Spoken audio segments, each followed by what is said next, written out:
Hello everyone! Welcome to the What If Anime YouTube channel. Today, we are diving into an exciting new story that will take your imagination to the next level. Let's get started! What if Naruto exiled and returned with female Kyuubi and daughter? Part 2. Spring erupted across the mountain valley like a sudden revelation. One moment, winter still gripped the land in crystalline white. The next, vibrant green shoots punched through melting snow. Birds returned in chattering flocks, and streams swelled with runoff that sang over stones long silent. Life, irrepressible and exuberant, reclaimed the world once more. Naruto stood at the entrance to their dwelling, breathing deeply of the fragrant morning air. The scent of wet earth and new growth filled his lungs, invigorating after months of snowbound confinement. Sunlight streamed through gaps in the surrounding trees, dappling the clearing with pools of gold that shifted with each breath of wind. Behind him, Kurama emerged from the shadows of their home, her movements fluid and predatory even in this quiet moment. She paused beside him, her warmth radiating against his arm. Nine tails swaying gently in the morning breeze. The valley awakens, she observed, voice low and musical. The spirits are stirring. Naruto nodded, feeling the subtle vibrations and the natural energy surrounding them. During their months here, he'd grown increasingly sensitive to the rhythms of this place. The way chakra flowed through ancient stone channels, how the very air hummed with potential during certain phases of the moon, the whispered conversations between elements that most humans never perceived. "We should begin preparations," he said, eyes still scanning the reborn landscape. The equinox approaches. Kurama's tails flicked with anticipation. 3 days. The optimal time for the binding. They'd discovered the ritual during the depths of winter, deciphering weathered carvings in a hidden chamber beneath their dwelling. Ancient Uzumaki text, nearly obliterated by centuries of neglect, had revealed a ceremony unlike any recorded in modern shinobi lore. A bonding ritual that created connections transcending physical limitations. Not master and servant. Not container and contained. But equals, joined by choice rather than compulsion. Naruto turned to her, drinking in the sight of her transformed appearance. Winter's confinement had accelerated the changes in their relationship, each snowy day drawing them closer. Intimacy had altered Kurama subtly, her features softening into something that balanced human and fox aspects in harmonious proportion, her chakra signature intertwining with his until sometimes he couldn't tell where his ended and hers began. "Having second thoughts?" Kurama asked, one elegant eyebrow arching as she caught him staring. "Never." His hand found hers, fingers interlacing despite their different forms. "You." A smile curved her lips, revealing the tips of pointed canines. "I've existed for millennia, Kit. I don't make decisions lightly." He laughed, the sound echoing across the clearing. "So dramatic.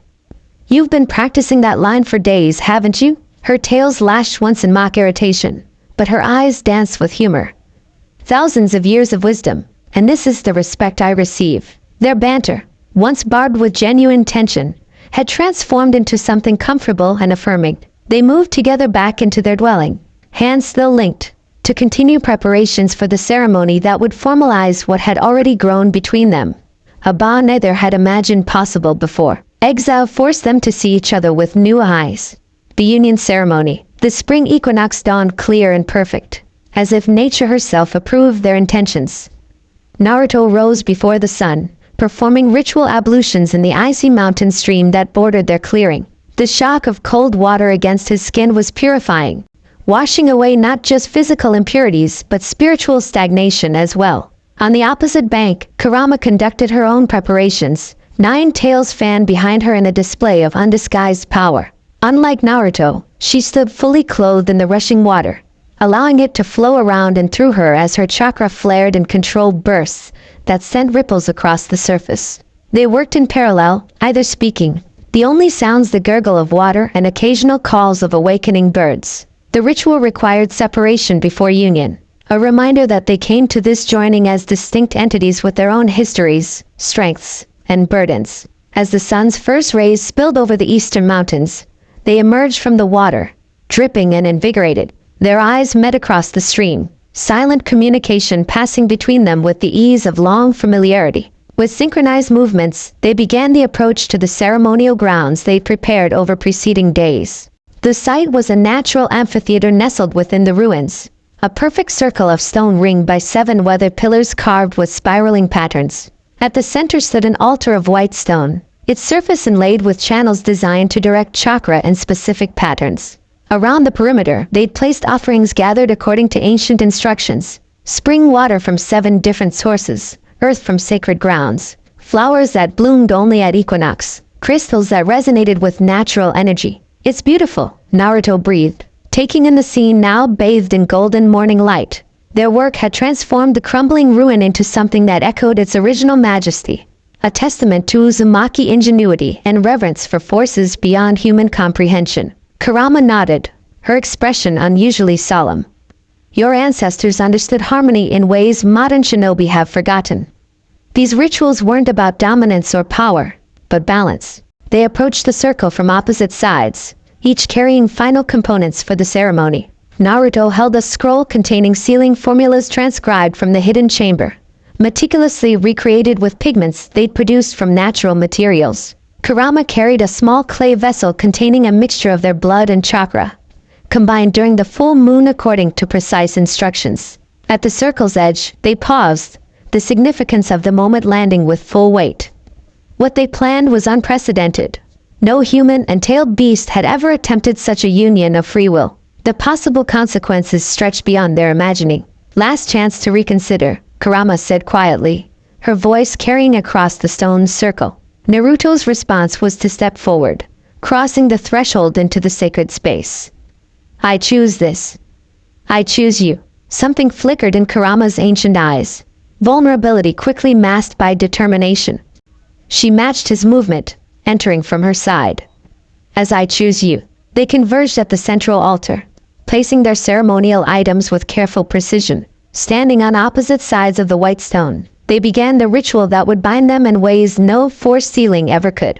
Naruto unrolled the scroll, revealing intricate patterns that seemed to shift and move in the morning light. His hands formed seals in deliberate sequence, each movement releasing measured pulses of chakra that activated dormant formulas within the stone beneath their feet. The ground trembled slightly as ancient mechanisms awakened, channels carved into the bedrock centuries ago filling with soft blue light. The illumination spread outward from the altar in spiraling patterns, eventually reaching the 7 pillars that began to hum with resonant energy. Kurama lifted the clay vessel, her movements graceful and ritualized.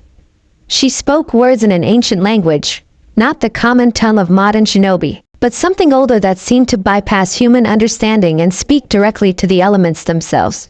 The mixture within the vessel began to glow with dual energies, Naruto's blue-white chakra and her own crimson power swirling together but remaining distinct. As the sun climbed higher, casting its light fully into the circle, the ritual intensified.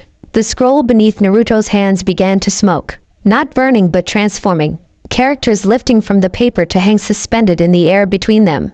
Kurama poured the glowing mixture onto the altar, where it flowed along carved channels and patterns that mirrored the illuminated ground beneath them. With blood freely given, Naruto intoned, following the ritual text they'd memorized.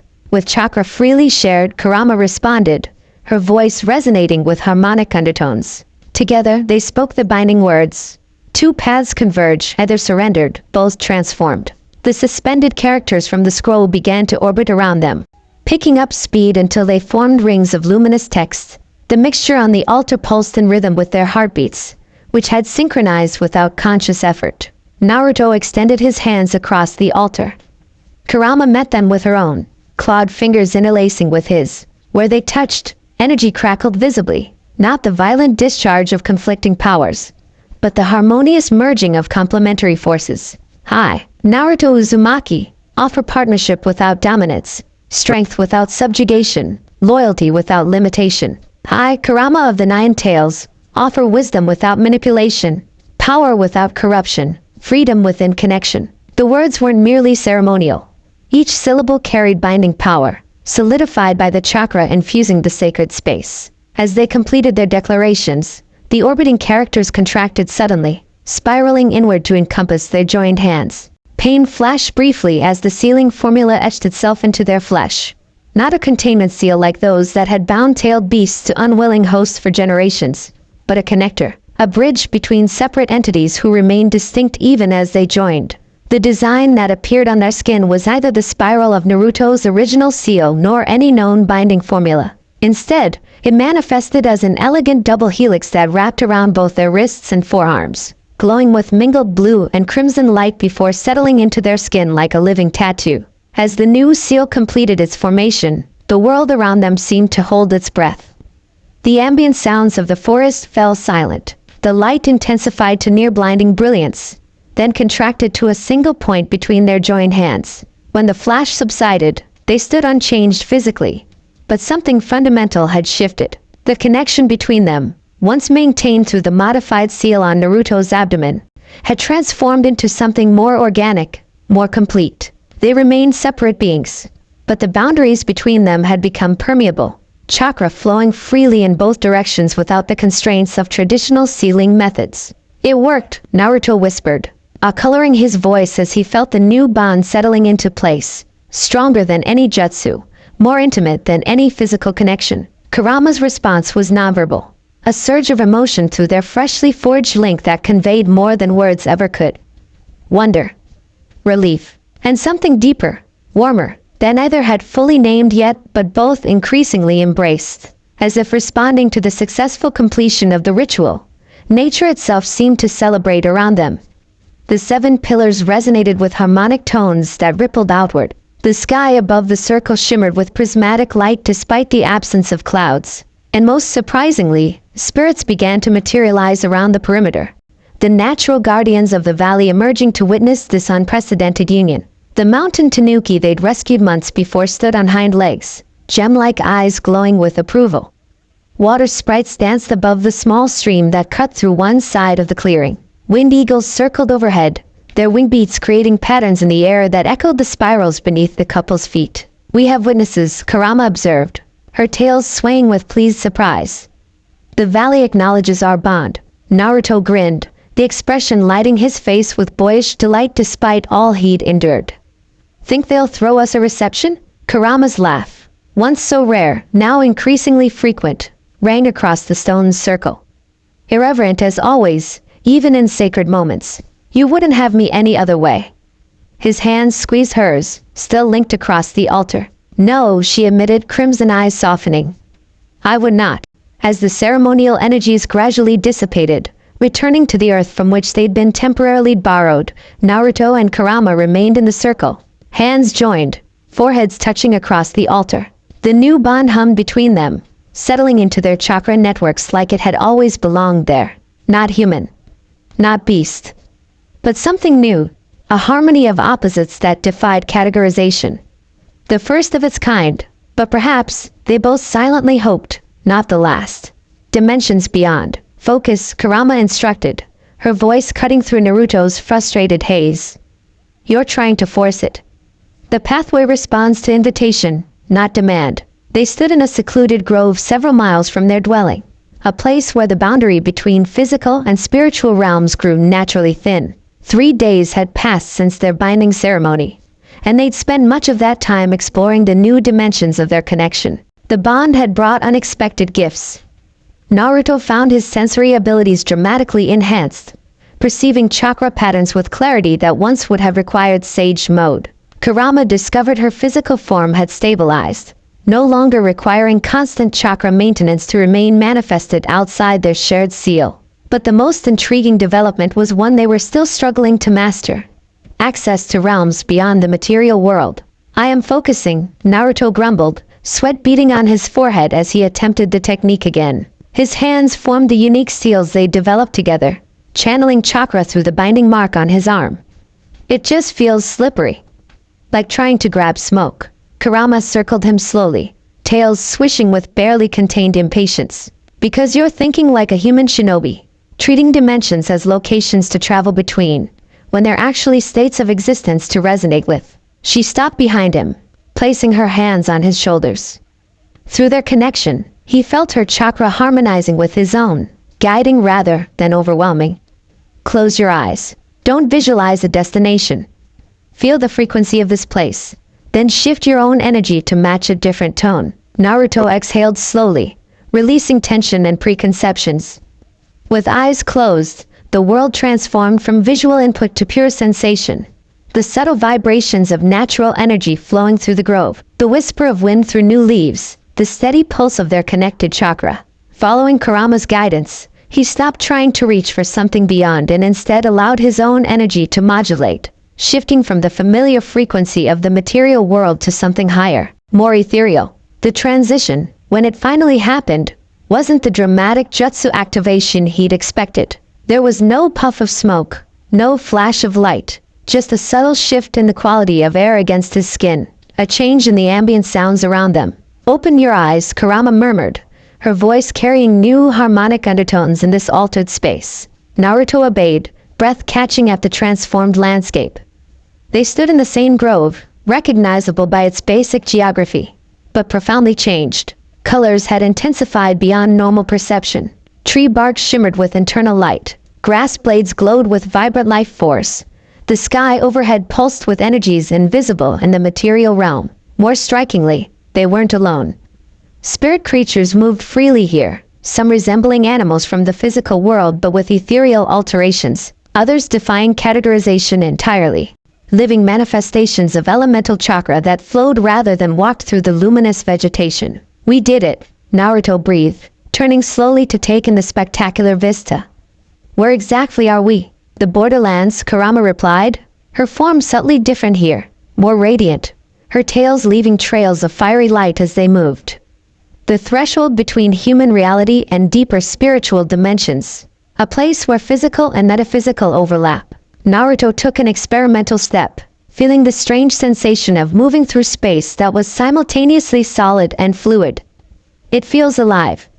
Like everything is breathing, because it is." In this realm, the life force that flows through all things is visible rather than hidden. Kurama gestured toward a nearby tree whose roots glowed with networks of golden light extending far beyond its physical form. "What appears separate in your world is revealed as connected here." They explored the borderlands with wonder, discovering familiar landmarks transformed by spiritual perception. Their mountain valley appeared as a vast nexus of energy channels, the ancient Uzumaki ruins pulsing with accumulated power from centuries of ceremonial work. Even the caverns where they'd hidden from mercenaries revealed their true nature. Natural formation aligned perfectly with energetic ley lines. As they ventured further, the landscape grew increasingly abstract, geographic features blurring into pure energy configurations, time flowing inconsistently, distance becoming relative rather than absolute. "We should go deeper," Kurama suggested, indicating a shimmering distortion that resembled heat waves rising from sun-baked stone. "Beyond the borderlands lie the ancestral realms. Is it safe?" Naruto asked, studying the rippling barrier with healthy caution. Kurama's smile was enigmatic. "Safety is relative when walking between worlds. But with our bond, your partial Uzumaki heritage, and my nature as a being of pure chakra, we're better equipped than most." Hand in hand, they approached the threshold. This transition proved more dramatic than the first, the boundary resistance increasing as they pushed through, like swimming against a powerful current. Naruto's skin tingled with electricity, his vision blurring momentarily before reconstructing in a realm even more removed from physical reality. Colors shifted beyond human perception, forcing his brain to interpret energies never meant for mortal senses. The ground beneath their feet wasn't solid but consisted of interwoven chakra streams flowing in complex patterns. The sky, if it could even be called that, swirled with cosmic formations that resembled both galaxies and cellular structures simultaneously. And there, in the center of an immense spiral pattern, stood a figure that radiated power beyond comprehension. "The sage," Kurama whispered, her entire body tensing. Or rather, an echo of him. The figure turned toward them, an elderly man with pronounced ripple pattern eyes, horns protruding from his forehead, and a shakujo staff clutched in one hand. Though seemingly solid, his form occasionally fragmented into particles of pure light before reconstituting. "Kurama," the apparition acknowledged, voice reverberating through multiple dimensions simultaneously. "It has been centuries." "Hagoromo," she replied, using the sage's given name with familiar ease despite the reverence evident in her tone. The ancient being's rippled gaze shifted to Naruto, studying him with interest that transcended mere curiosity. "Uzumaki Naruto. Your path diverges significantly from what was foreseen. You know me?" Naruto asked, surprised. "I know all who carry fragments of my chakra. however diluted by generations. The sage moved closer, his steps leaving momentary afterimages in the fabric of reality. But you were meant for a specific destiny. One you appear to have abandoned. Naruto straightened, meeting the legendary figure's gaze without flinching. I didn't abandon anything. I was exiled, branded a traitor based on false accusations. Yet you do not rage against this injustice, Hagoromo observed. You do not plot revenge or seek redemption in the eyes of those who rejected you. His head tilted, horn-like protrusions catching otherworldly light. Instead, you forge a new path entirely. Fascinating. He surpasses expectations, Kurama interjected, pride evident in her voice. As he always has, the sage's attention returned to Kurama, his expression shifting subtly. And you, my turbulent daughter, you have changed most profoundly of all. He gestured to her humanoid form, the binding mark visible on her arm. You who once embodied rage and resentment now stand transformed by what, precisely? Kurama's tails flared defensively. By choice. By partnership freely given rather than dominance imposed. The sound reverberated through multiple frequencies simultaneously. Show me this bond you've created. Naruto and Kurama exchanged glances, silent communication passing between them. Together, they extended their marked arms, allowing the binding seal to activate fully. The double helix pattern illuminated, sending spirals of complementary chakra dancing around their joined hands. Hagoromo circled them slowly, studying the phenomenon with ancient eyes that missed nothing. Occasionally he reached out, fingertips passing through the energy patterns without disturbing them, reading information in ways beyond human comprehension. Remarkable, he finally declared. You've created something new. Something that was neither predicted nor prescribed. Is that good or bad? Naruto asked directly. The sage's laugh was unexpected, a cascading sound that rippled through the dimensional fabric surrounding them. Good and bad are limited concepts, young Uzumaki. What you've created simply is a new possibility in a universe of infinite potentials. He stopped before them, planting his staff in the flow pattern ground.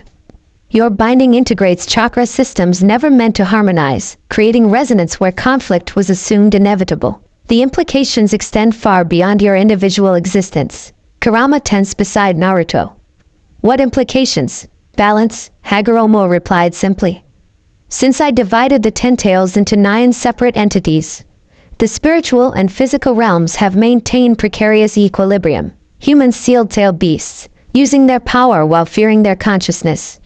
Beasts resented humans, their unique awareness trapped and exploited. His rippled eyes seemed to look beyond them, into past and future simultaneously.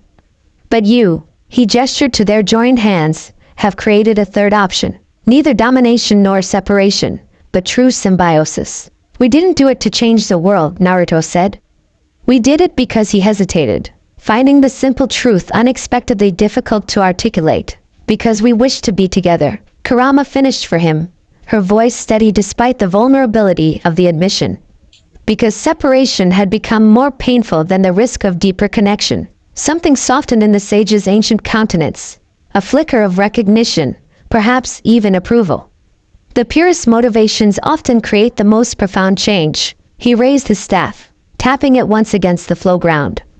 I offer my acknowledgement of your union, though you did not seek it.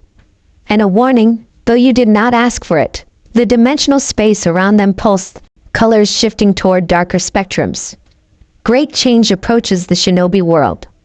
Powers align in patterns unseen for generations.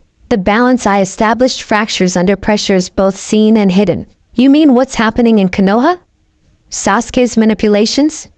Naruto leaned forward, eager for information about the home that had rejected him. That is merely one manifestation of broader disruption, Hagoromo replied. The cosmic equilibrium between spiritual and material, between chaos and order, between creation and destruction, all shift toward critical instability. His gaze intensified, seeming to peer directly into their conjoined chakra. And you, unexpected as you are, may represent either catastrophic acceleration of that instability, or its ultimate resolution. That's not exactly helpful, Naruto muttered. Prophecy rarely is, Kurama reminded him, having experience with cryptic predictions regarding her Jinchuriki. The sage's form began to flicker more frequently, fragments of his being dispersing before reforming with visible effort. My presence here wanes.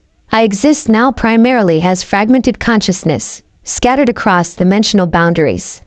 This manifestation cannot maintain coherence indefinitely. He stepped back, staff raised in apparent farewell. Return to your journey. Remember that paths unseen by others remain valid, perhaps essential. His rippled eyes met Kurama's directly. You who were created from my power but shaped by your own experiences, trust the wisdom you've earned through suffering. Then to Naruto. And you, child of prophecy who writes his own destiny. The greatest strength lies not in power given but connection chosen. Before either could respond, Hagoromo's form dispersed completely, not vanishing but transforming into countless particles of light that flowed into the dimensional current surrounding them, returning to whatever cosmic reservoir sustained his fragmented existence. In his absence, the realm itself seemed to pulse with renewed energy, ripples spreading outward from where he had stood. The vibrations intensified rapidly, the once stable patterns beneath their feet destabilizing. We need to leave, Kurama warned, tails lashing with sudden urgency. This plane grows unstable without his consciousness anchoring it. Naruto nodded, already forming the seals that would begin their return journey. Back the way we came? No time. Kurama grabbed his hand, her own fingertips glowing with concentrated chakra. Direct transit. Hold tight to me and don't let your mind wander. Dimensional shortcuts can be disorienting. Disorienting proved a magnificent understatement. As Kurama activated whatever technique allowed tailed beasts to move between realms, Naruto experienced simultaneous compression and expansion of his entire being. His consciousness stretched across multiple planes while his physical form seemed to contract to infinitesimal size. Colors beyond description assaulted his senses. Sounds that weren't quite sounds reverberated through his body. Time lost all meaning, stretching and compressing like taffy pulled by opposing forces. Throughout the chaotic transit, only one constant remained, Kurama's hand gripping his, their binding seals pulsing in perfect synchronicity, tethering him to sanity when reality itself became incomprehensible. Then, with jarring suddenness, solid ground materialized beneath his feet. Familiar air filled his lungs. The normal spectrum of colors returned to his vision. They stood once more in their valley home, beside the dwelling they'd built together, as if they'd never left. Except for one striking difference. The quality of light suggested early evening, though they'd departed in mid-morning. We lost time, Naruto observed, orienting himself with some difficulty. His body felt oddly heavy, physical reality seeming cumbersome after experiencing existence beyond material constraints. Time flows differently between dimensions, Kurama explained, her own form readjusting to physical laws with practiced ease. A few hours here can be moments there, or vice versa. We were fortunate it wasn't more significant. Naruto sank to the ground, sudden exhaustion overwhelming him. That was intense and unprecedented. Kurama settled beside him, tails curling protectively around them both. No human has entered that particular realm for centuries. Certainly none have conversed directly with Hagoromo's consciousness since his physical death. Was that really him? He said he was an echo, a fragment of his original being, preserved through extraordinary chakra manipulation. Kurama's expression grew distant, remembering, after dividing the 10 tails into 9 separate entities, we whom you call tailed beasts, he couldn't truly die. His consciousness dispersed across dimensional boundaries, maintaining balance between realms. Naruto processed this, connecting it with the sage's warnings. And now that balance is threatened, so it would seem. Her tails twitched with uncharacteristic agitation. Though his warnings were typically vague. Great change approaches. As if change isn't the only constant in existence. Despite his exhaustion, Naruto chuckled at her irritation. You're annoyed he interrupted our dimensional exploration with cryptic prophecies. Millennia pass, and still he communicates in riddles, she confirmed with a huff. Some parental habits apparently transcend death itself. The casual reference to her origins, her father being the most legendary figure in shinobi history, momentarily stunned Naruto into silence. Sometimes the sheer scale of Kurama's existence, the depth of her connection to foundational forces of their world, struck him anew, and she had chosen him. Not as Jinchuriki, not as prophesied child, but as partner. The wonder of that reality washed through him, temporarily displacing concerns about cosmic balance and approaching change. Kurama sensed the emotional shift through their bond, her expression softening as she leaned against him. "You're thinking sentimental thoughts again. I can feel them leaking through our connection." "Can't help it," he admitted without embarrassment. "Meeting the Sage of Six Paths, traveling through spiritual dimensions. None of it is as amazing as the fact that you're here with me." She made a show of rolling her eyes, but couldn't hide the pleasure his words triggered. Not when their bond transmitted emotional states with perfect clarity. "Thousands of years of existence, and I'd bind myself to an incorrigible romantic." "You love it," he teased. "Perhaps," she conceded, resting her head against his shoulder, as they watched evening colors paint the valley in soft purples and golds. "But don't let it go to your head." They sat in comfortable silence as darkness gradually claimed the land, each processing the implications of their dimensional journey in their own way. The sage's warnings lingered at the edges of their consciousness, shadows of greater conflicts approaching, hints of their potential role in coming events. But for this moment, in the quiet sanctuary they'd built together, the cosmic balance could wait. They had crossed boundaries few had imagined possible, forging connection where separation had been assumed inevitable. Whatever came next, they would face it as they now faced everything, together, bound not by force or necessity, but by choice. "The Fox clan." "Absolutely not," Kurama stated, arms crossed defensively across her chest, tails bristling behind her. "It's unnecessary and potentially disastrous." Naruto leaned against the table they'd built together, his expression patient but determined. "You said yourself that our binding created ripples across dimensions. Don't you think your family deserves to know?" "They are not my family," she hissed, the words sharp enough to cut. "They are distant relations at best, pretentious spiritual bureaucrats at worst." 3 days had passed since their encounter with the sage's consciousness, during which they'd experimented further with their enhanced dimensional abilities. Now Naruto had proposed something that clearly struck a nerve, contacting what he termed Kurama's extended family. "You've mentioned them before," he pressed gently. "Fox spirits that exist across multiple planes. Beings who share your essence if not your exact nature. Mentioning their existence doesn't constitute desire for reunion," she countered, pacing the small confines of their dwelling like a caged predator. "Our interactions historically have been complicated." Naruto watched her movements, reading volumes in the agitated swish of her tails, the tension in her shoulders. "You're afraid," he realized aloud. She whirled on him, eyes flashing dangerously. "I fear nothing." "Not physically," he clarified, unintimidated by her display. "But you're afraid of their judgment. Of their reaction to." He gestured between them, indicating their bond. Something vulnerable flickered across her features before being masked by practiced indifference. "Their opinions are irrelevant to me. Then why not introduce me?" he challenged gently. "If they don't matter, what's the harm?" Kurama stilled, fixing him with a penetrating stare that would have unnerved anyone who didn't know her as intimately as he now did. "You're manipulating me." "Poorly. I prefer to call it encouraging personal growth through gentle provocation," he replied with a cheeky grin. Despite herself, a reluctant smile tugged at her lips. "Your diplomatic skills have improved distressingly during our exile." "I had an excellent teacher in stubbornness," he countered, stepping closer to take her hands in his. Through their bond, he sent waves of reassurance, confidence, and affection. "Seriously, Kurama, I want to understand all aspects of who you are, past, present, and the parts of your existence that exist beyond human perception." She sighed, resistance crumbling beneath his genuine interest.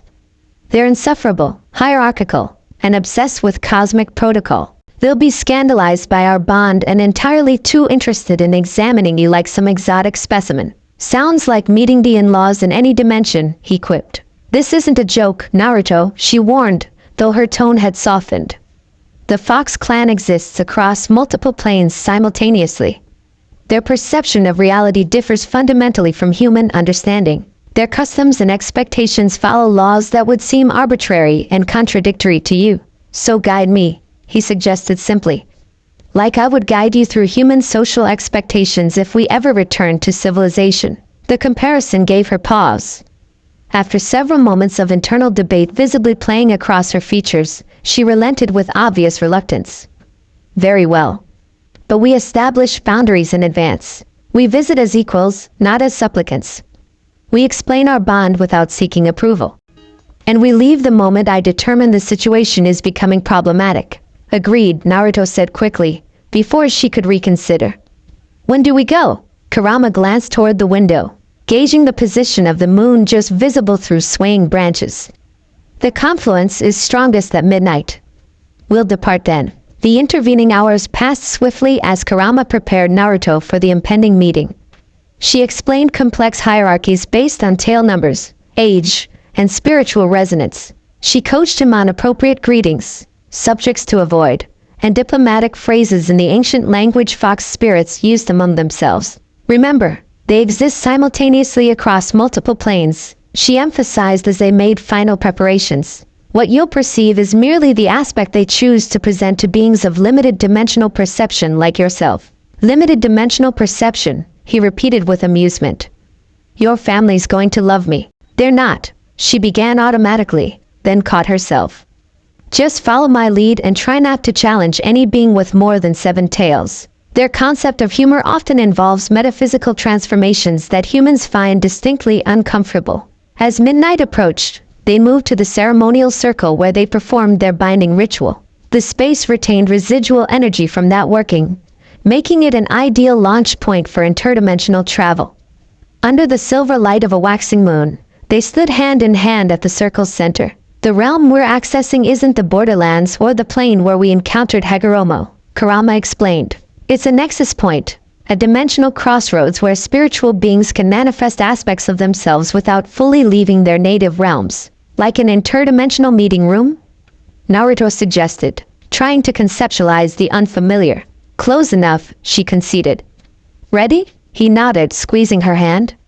Lead the way. Kurama closed her eyes, her tails fanning behind her in a display of concentrated power. Unlike their previous dimensional transitions, this one began with distinct ritualistic elements, her free hand tracing glowing sigils in the air that hung suspended like burning calligraphy. Each character pulsed with ancient power before dissolving into motes of crimson light that spiraled around them. Blood calls to blood, she intoned, her voice taking on harmonics that vibrated in Naruto's bones. Essence recognizes essence. Hi, Kurama of the 9 Tails, invoke the rite of visitation. The air crackled with energy, a pressure building around them like the moment before lightning strikes. The moon's light intensified, bathing the circle in silver radiance that seemed to penetrate rather than illuminate, passing through flesh to touch something deeper. Hold tight, Kurama murmured, and whatever you see, don't release my hand. Naruto barely had time to nod before reality fractured. The transition was nothing like their previous dimensional travels.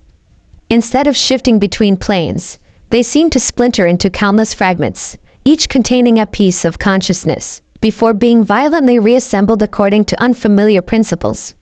Colors inverted, sounds became visible, sense manifested as geometric patterns that orbited their bodies like molecular structures. When the disorientation finally subsided, Naruto found himself standing, or existing, since standing implied solid ground, in a space that defied human categorization. The sky above them contained multiple suns of various colors, yet cast no shadows. Structures that might be buildings or might be living entities rose in impossible configurations, their architecture obeying laws of physics that didn't exist in the material world. And everywhere, foxes. Not ordinary foxes, but beings of pure chakra that merely chose vulpine forms as their preferred manifestation. They ranged from tiny messengers with single tails to massive entities with 8 or 9 tails that radiated power comparable to Kurama herself. Some appeared almost solid, others existed as translucent outlines filled with swirling galaxies or elemental maelstrom. You've returned.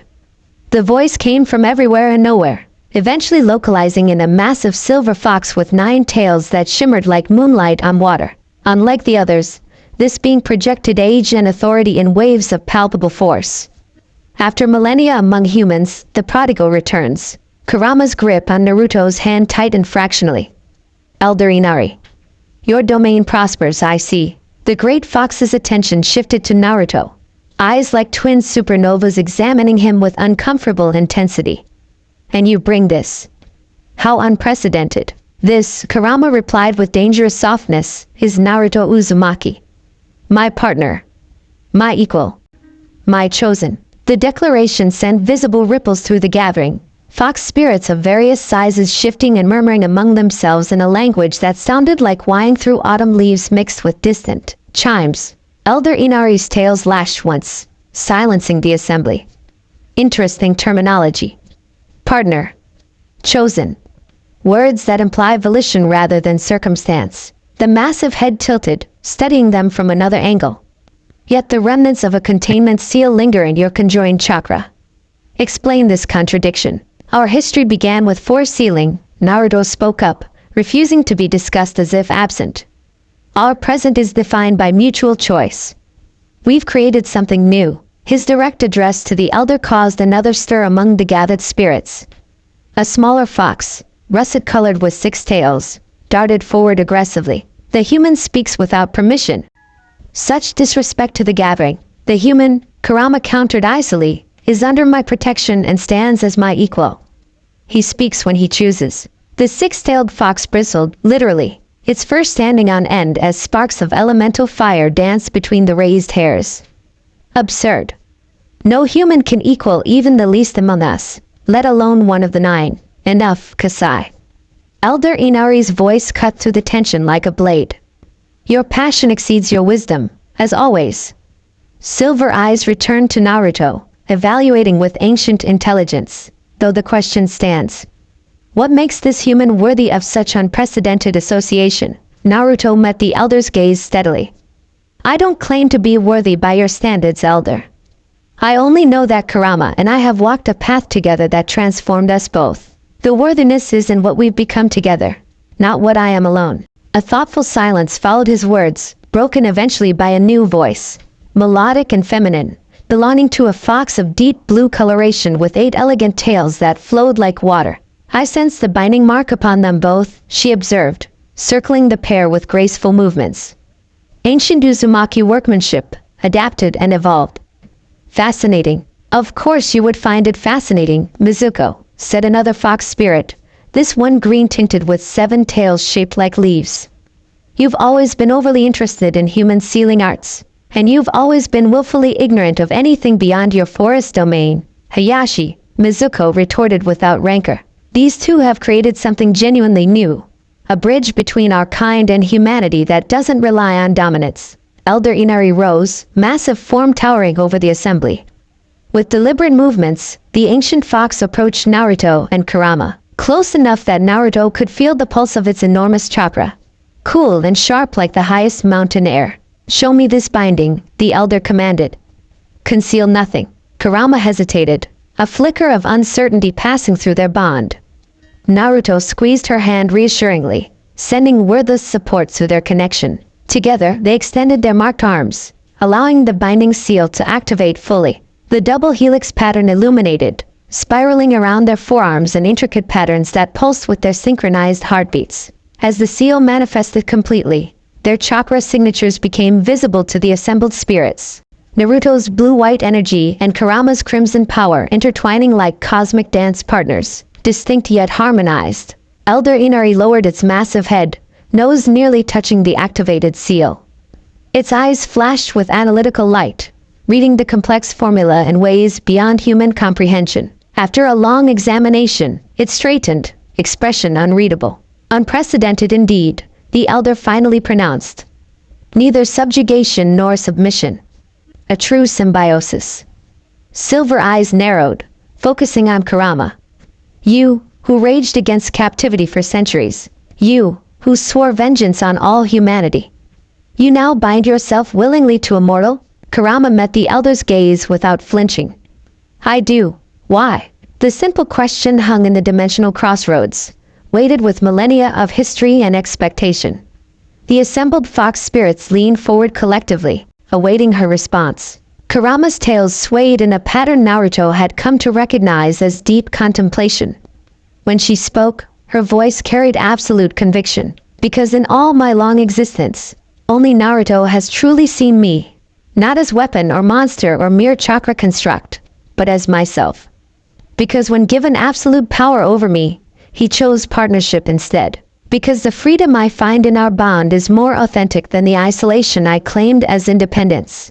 She turned to face Naruto fully, crimson eyes reflecting emotions that transcended human language. Because with him, I am more truly myself than I have been since the sage first gave me individual consciousness. A ripple of reaction passed through the gathering. Surprise, skepticism, curiosity, and other emotions Naruto couldn't interpret in these inhuman entities.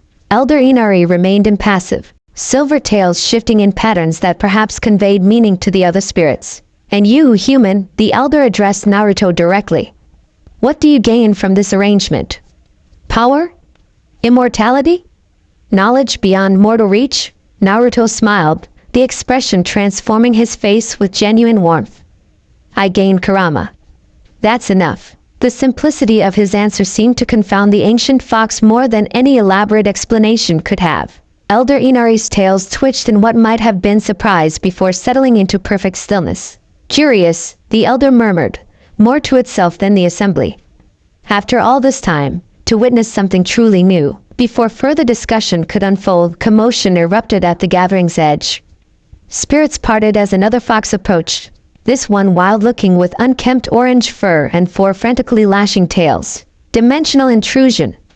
The newcomer announced, voice shrill with alarm. Humans attempting spirit realm access at the eastern boundary. Instantly, the atmosphere shifted from contemplative to alert. Elder Inari's form expanded, power rolling off its massive frame in palpable waves. Details, Kaze, the elder demanded. Coordinated effort. Specialized chakra techniques. The four-tailed messenger reported breathlessly. Using captured lesser spirits as anchors. Forced portal creation. Kurama stiffened beside Naruto, her tails bristling. The same method as the mercenaries we encountered, but on a larger scale, Naruto added, connecting pieces rapidly. They're escalating from capturing individual spirits to attempting realm access. Elder Inari's attention snapped back to them. You have encountered these humans before? We disrupted a similar operation several months ago, Naruto explained quickly. They were capturing elemental spirits for chakra extraction, weaponizing their essence. The explanation sent visible shock waves through the assembly. Fox spirits of all sizes hissed and growled, tails lashing with collective outrage. Elder Inari raised one massive paw, restoring order with the simple gesture. This incursion cannot be tolerated, the elder declared. The boundaries between realms exist for reason. Forced access using sacrificial spirits violates cosmic law. Will help, Naruto offered immediately. This may connect to larger threats we've been tracking. Elder Inari's silver eyes narrowed, reassessing the human before him with new consideration. You volunteer to defend our realm? Interesting. A pause, then very well. You may accompany our response force. Consider it a trial. An opportunity to demonstrate the value of this unprecedented partnership. Kurama's grip on Naruto's hand tightened, her thoughts flowing clearly through their bond. This is a test. They want to see how we function together, and whether you're worthy of association with their kind. Then let's show them, Naruto replied silently, confidence flowing through their connection. What followed was organized chaos as the fox spirits mobilized. Beings who had appeared decorative or ceremonial moments before revealed their true nature as cosmic guardians. Elements swirled as spirits aligned with their natural affinities. Fire foxes gathering in flaming constellations, water foxes flowing into liquid formations, earth foxes solidifying into living battering rams. Elder Inari designated Mizuko, the eight-tailed water fox, to coordinate with Naruto and Kurama. She approached them with fluid grace, her blue-tinted form rippling like the surface of a deep lake. The incursion occurs at what humans would call the veil between worlds, she explained, creating a three-dimensional projection between her tails that showed energy distortions in vivid detail. They've established a foothold in the borderlands and now attempt to punch through to the deeper realms. Their goal? Kurama demanded. Unknown, Mizuko replied, tails swishing with agitation. But they employ blood sacrifices and corrupted sealing techniques, methods forbidden since the Warring States period. Naruto studied the projection, strategic mind analyzing angles and vulnerabilities. We need to approach from multiple dimensions simultaneously, cut off their anchor points while disrupting the central working. Mizuko's expression registered surprise followed by approval. You understand multidimensional tactics, human? I understand people who abuse power, he replied grimly. The specifics change, but the patterns don't. The blue fox nodded, turning to address the assembled response team. A dozen powerful spirits of varying tail numbers, all radiating lethal intent. We transit in formation. Primary objective: close the forced portal. Secondary: identify the humans responsible for further action. Kurama pulled Naruto aside briefly, her expression unusually serious even for her. These spirits don't understand human limitations. They'll expect you to operate beyond normal physical constraints in this realm. Then I won't disappoint them, Naruto replied, squeezing her hand. We've been training for months for not exactly this, but challenging situations. Her tails brushed against him in a gesture that had become affectionate rather than threatening. Just stay connected to our bond. Draw on my perception if needed. The dimensional boundaries get strange near intrusion points. Before he could respond, Mizuko called for departure. The team formed a precise geometric pattern with Elder Inari at its center, power building as they synchronized their considerable energies. Transit in 3 pulses, Mizuko announced. Maintain formation integrity through the shift. The dimensional transfer hit like a tidal wave of sensory information. Naruto clung to Kurama's hand as reality itself seemed to bend around them, folding through impossible angles before snapping back with disorienting suddenness. When perception stabilized, they stood, if standing was the appropriate term in this context, at the edge of cosmic battle already in progress. The scene defied easy description. The ground beneath them pulsed with violated energy patterns, bleeding ethereal light where natural flows had been forcibly redirected. At the center of the disturbance, a ragged tear in reality gaped like an infected wound, its edges cauterized by corrupted sealing formulas that crawled across the dimensional fabric like parasitic organisms. Through this unnatural portal, human figures could be dimly perceived, dark silhouettes moving with purposeful precision, maintaining the techniques that held the doorway open against the realm's natural resistance. More disturbing were the containment devices visible around the portal's perimeter. Crystalline prisons holding captured spirits, whose essence was being systematically drained to power the intrusion. The imprisoned beings writhed in silent agony, their elemental nature perverted into tools for human ambition. Abomination, hissed Hayashi, the green forest fox, 7 tails bristling with outrage. Focus, Mizuko commanded. Counterseal team to the cardinal points. Disruption team targets the anchors. Assault team prepares for possible human engagement. The fox spirits moved with practiced efficiency despite their obvious anger, taking positions according to Mizuko's orders. Naruto and Kurama found themselves assigned to the disruption team, tasked with freeing the captured spirits, whose energy maintained the portal. They approached the nearest containment device, a crystalline structure with sealing formulas etched into every facet. Inside, a small wind spirit resembling a miniature eagle struggled weakly, its once vibrant form now pale and fading.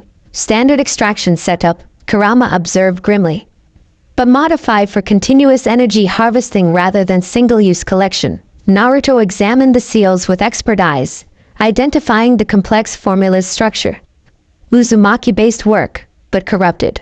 Whoever designed this understands the principles but twisted them toward exploitation rather than harmony. His fingers traced counter patterns in the air, chakra flowing through the binding mark on his arm into precisely calculated disruption sequences. The primary matrix anchors here and here. He indicated points where the formula concentrated. If we overload those nodes simultaneously, the containment should shatter without harming the spirit inside, Kurama finished, her own hands moving to complement his working. Their bond hummed with synchronized intent, power flowing seamlessly between them as they executed the counter technique. The crystal prison vibrated, sealing formulas flickering as Naruto and Kurama's combined energy overwhelmed the containment parameters. With a high-pitched whine, the structure fractured along precise lines, dissolving into harmless particles as the wind spirit inside surged free. Rather than fleeing, the liberated spirit circled them once in apparent gratitude before diving toward another containment device, its renewed energy becoming a weapon against its former prison. One down, Naruto muttered, already moving toward the next crystal cage. 11 more to go. They worked methodically, freeing imprisoned spirits one after another while Fox clan members established a counterseal perimeter designed to close the unnatural portal. With each liberation, the dimensional tier shuddered and contracted slightly, its stability compromised by the loss of power sources. The human silhouettes beyond the portal grew increasingly agitated as their working began to fail. One figure stepped forward, tall and commanding, features indistinct through the dimensional distortion but posture radiating authority. The link weakens. The figure called to their companions. Deploy the secondary array. The command sent a chill through Naruto. He recognized that voice. The silver-haired mercenary commander they'd encountered in the mountains months earlier. Kizashi, if he recalled correctly. Kurama, he murmured, directing her attention toward the portal. Our old friend is back, with apparent promotion. Her eyes narrowed as she recognized the figure. And better equipped. Look, the mercenaries had begun activating additional sealing arrays. More sophisticated than before. With interlocking patterns that expanded the portal's stability despite diminished power sources. Worryingly, these new formulas incorporated elements Naruto recognized from Forbidden Scrolls. Blood sacrifice components designed to substitute human life force for spiritual energy. They're using sacrificial techniques, he realized with horror. Feeding their own people into the formula to maintain the connection. Sure enough, subordinate mercenaries were being positioned at key points in the array. Their chakra and life force forcibly extracted to power the working. Not willing sacrifices but expendable resources. Their agonized expressions visible even through the dimensional distortion. We need to collapse that portal now, Kurama snarled, tails lashing with renewed urgency. Before they stabilized the secondary array, Mizuko appeared beside them, her water-formed body rippling with tension. The counterseal nears completion, but requires another cycle to fully activate. Can you create a disruption to buy time? Naruto and Kurama exchanged glances, a plan forming between them without need for words. Through their bond flowed instant understanding, strategy emerging from their complementary strengths. We can do better than disruption, Naruto replied, determination hardening his features. We can introduce chaos directly into their working. His hands formed seals in rapid sequence, chakra flowing through patterns they'd developed during months of exile. Kurama moved in perfect synchronization, her own power amplifying and transforming his technique. Spirit lantern, chaotic resonance, they called in unison. Between their outstretched hands materialized a sphere of pulsing energy. Not the stable, controlled orb of their standard technique, but a deliberately unstable construct designed to introduce random variables into ordered systems. The sphere crackled with competing frequencies, its surface rippling with unpredictable patterns. Now we just need delivery, Naruto muttered, eyeing the distance to the portal. Allow me, offered a small, quick-moving fox spirit with 3 tails that Naruto hadn't noticed approaching. I specialize in interspatial movement. Without waiting for response, the nimble spirit darted forward, seizing the chaotic sphere in its jaws before vanishing in a blur of motion. It reappeared an instant later directly beside the portal, depositing the destabilizing construct into the heart of the enemy's sealing array before flickering back to safety. The effect was immediate and spectacular. The chaotic resonance sphere detonated on contact with the corrupted formulas, sending waves of conflicting energy cascading through the entire network. Sealing lines wavered, brightened to blinding intensity, then began to fracture as incompatible energy patterns fought for dominance. On the human side, panic ensued. The silver-haired commander shouted orders that became increasingly desperate as his carefully constructed working began to collapse around him. Support personnel fled from failing containment systems. The sacrificial subjects, momentarily forgotten in the chaos, seized the opportunity to escape their grim fate. Counterseal now, Mizuko commanded, her voice carrying across the battlefield with surprising force. The fox spirits at the cardinal points activated their workings simultaneously, sending pulses of purifying energy into the dimensional tear. The edges of the portal began to knit together, reality itself healing as natural laws reasserted dominance over forced manipulation. Commander Kizashi, seeing his operation collapsing, locked eyes with Naruto through the shrinking portal. Even across dimensional boundaries, his fury and recognition were palpable. You, he snarled, features contorting with rage. Always you. Me, Naruto agreed calmly. Always opposing those who abuse power. The commander's hands flashed through emergency seals, not to save the portal but to preserve critical information. This isn't over, Exile. Your interference is noted. The master will Whatever threat he intended to deliver was cut short as the portal snap closed with finality, sealing the dimensional boundary and severing the connection. The sudden absence of the intrusion created a vacuum of sorts, a rush of natural energy flowing back into the space that had been violated, restoring proper patterns and healing the damaged fabric of reality. For several moments, silence reigned across the battlefield. Fox spirits moved methodically to ensure the boundary was fully secured, while liberated elemental beings drifted toward their natural domains within the spiritual realm. The corrupted sealing constructs disintegrated into harmless particles, their power severed from human control.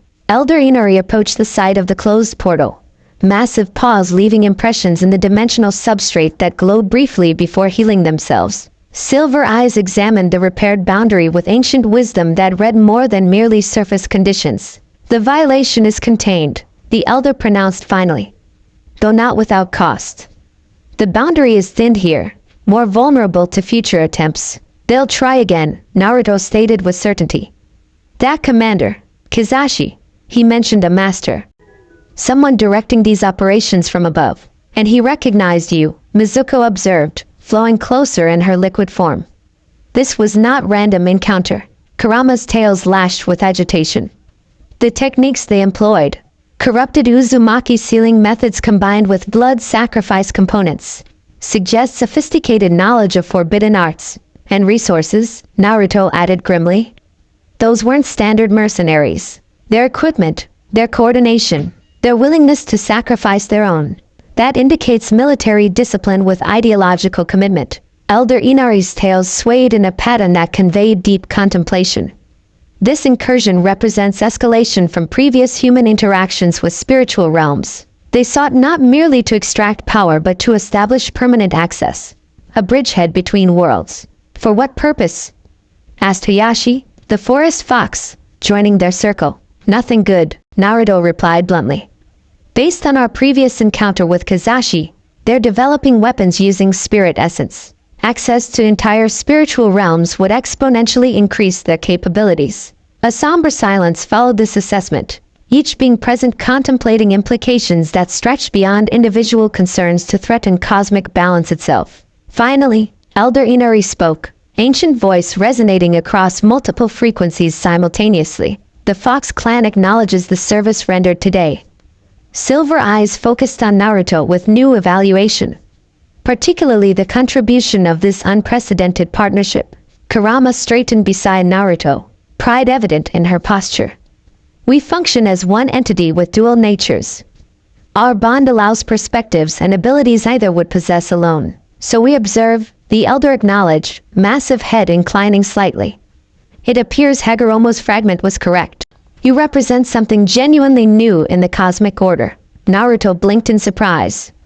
You've spoken with the sage's consciousness? The original 9 Tails was his creation, formed from his own essence. Elder Inari replied with something like amusement. Did you imagine he would not monitor such a significant deviation from established patterns? Before Naruto could process this revelation, the elder continued, addressing the gathered spirits. The boundaries between realms face organized threat. The Fox clan must respond accordingly. Tails of varying numbers lashed in agreement, spirits of different elemental affinities aligning in rare unanimity. Mizuko stepped forward, water form solidifying into more defined shape. What of these two? She inquired, indicating Naruto and Kurama. Their knowledge of human operations could prove valuable. Elder Inari studied them with ancient eyes that seemed to perceive far more than physical form. These two walk a path between worlds, either fully of our realm nor entirely of the human domain. Their journey serves greater purpose, perhaps, than even they yet comprehend. The massive silver fox approached Naruto directly, lowering its head until they were eye-dry. Cosmic power facing human determination. You came seeking acknowledgement of your union. You depart with more. The Fox clan recognizes Naruto Uzumaki as kin by choice to Kurama of the 9 Tails, with all rights and responsibilities such recognition entails. A ripple of reaction passed through the gathered spirits, surprise predominantly, but also reluctant acceptance. The formal acknowledgement carried weight beyond mere words, establishing precedent in a society that measured change in centuries rather than moments. the boundaries grow unstable. Elder Inari continued, returning attention to broader concerns. Not merely here, but across multiple planes. Something fundamental shifts in the cosmic order. Perhaps related to these human incursions, perhaps cause rather than effect. We've sensed similar disturbances, Kurama confirmed. Hagoromo's fragment warned of approaching imbalance. The elder's tails swished thoughtfully. Return to your physical plane. Continue your investigations. The Fox clan will monitor spiritual boundaries and share intelligence should these humans attempt further incursions. And if we need to contact you? Naruto asked. Elder Inari's expression might have been amusement, though it was difficult to interpret emotions on features evolved for entirely different social contexts. The binding mark you share creates permanent resonance with our realm. Focus through it with clear intent, and those with ears to hear will listen. With those cryptic parting words, the elder turned away, signaling the conclusion of their audience. Fox spirits began dispersing, some vanishing instantly while others flowed toward different regions of the dimensional nexus, returning to their natural domains. Mizuko remained briefly, her water form rippling with what might have been the equivalent of a smile. You've accomplished something rare today, human. Few of your kind have ever departed the Fox clan gathering with greater respect than when they arrived. I had excellent representation, Naruto replied, squeezing Kurama's hand. The water fox's gaze shifted to Kurama, ancient understanding passing between them. You've changed, Nine Tails. Evolved. Become something our kind has never witnessed before. For the better? Kurama asked, an unusual note of uncertainty in her voice. Mizuko's tails created a pattern that somehow conveyed both affirmation and caution. Change always carries risk, but stagnation guarantees extinction.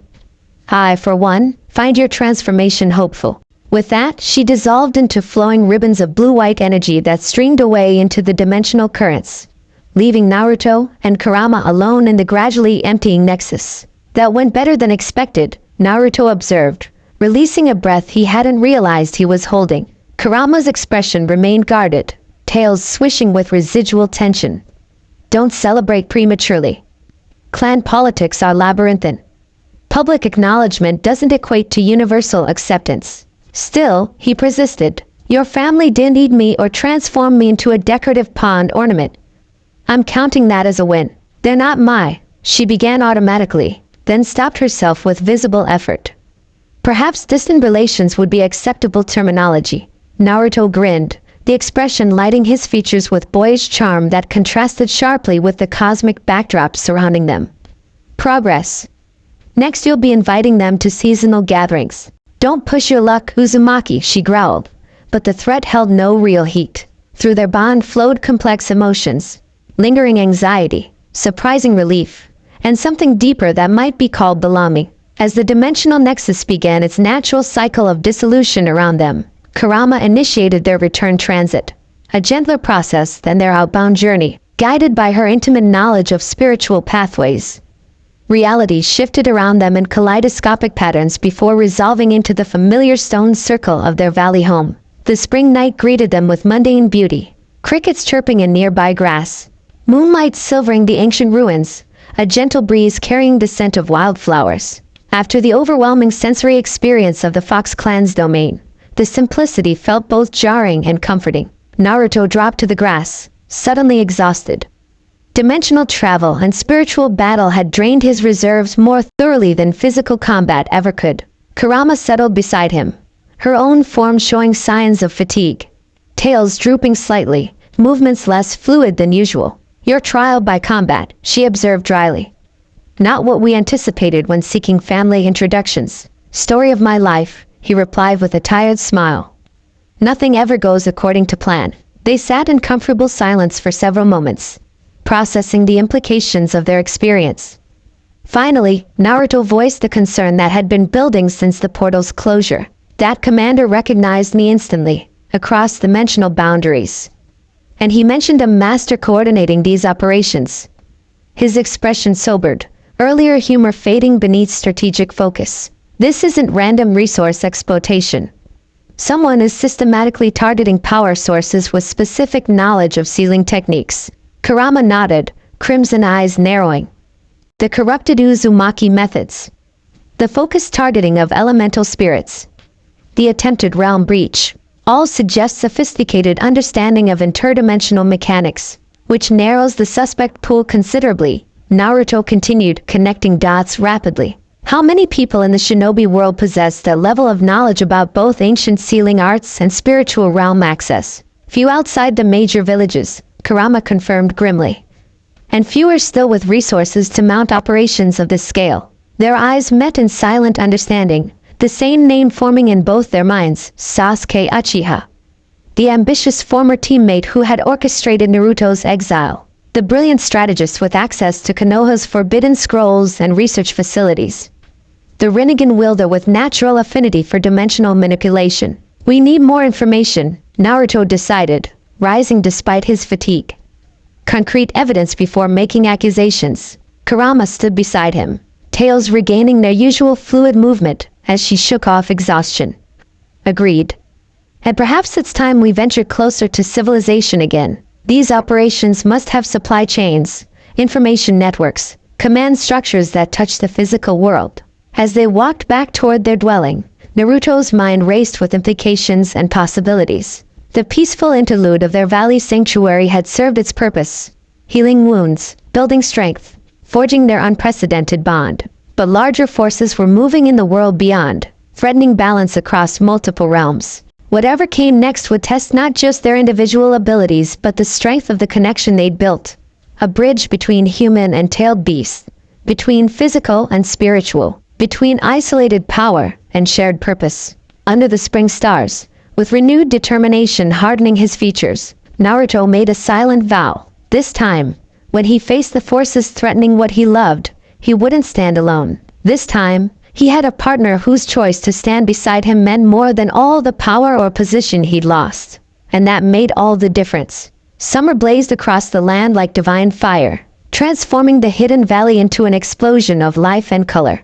Wildflowers carpeted the clearings in riotous purples and golds. Streams ran crystal clear with snow melt from distant peaks. And birds filled the air with symphonies that started before dawn and continued until twilight's last gleaming.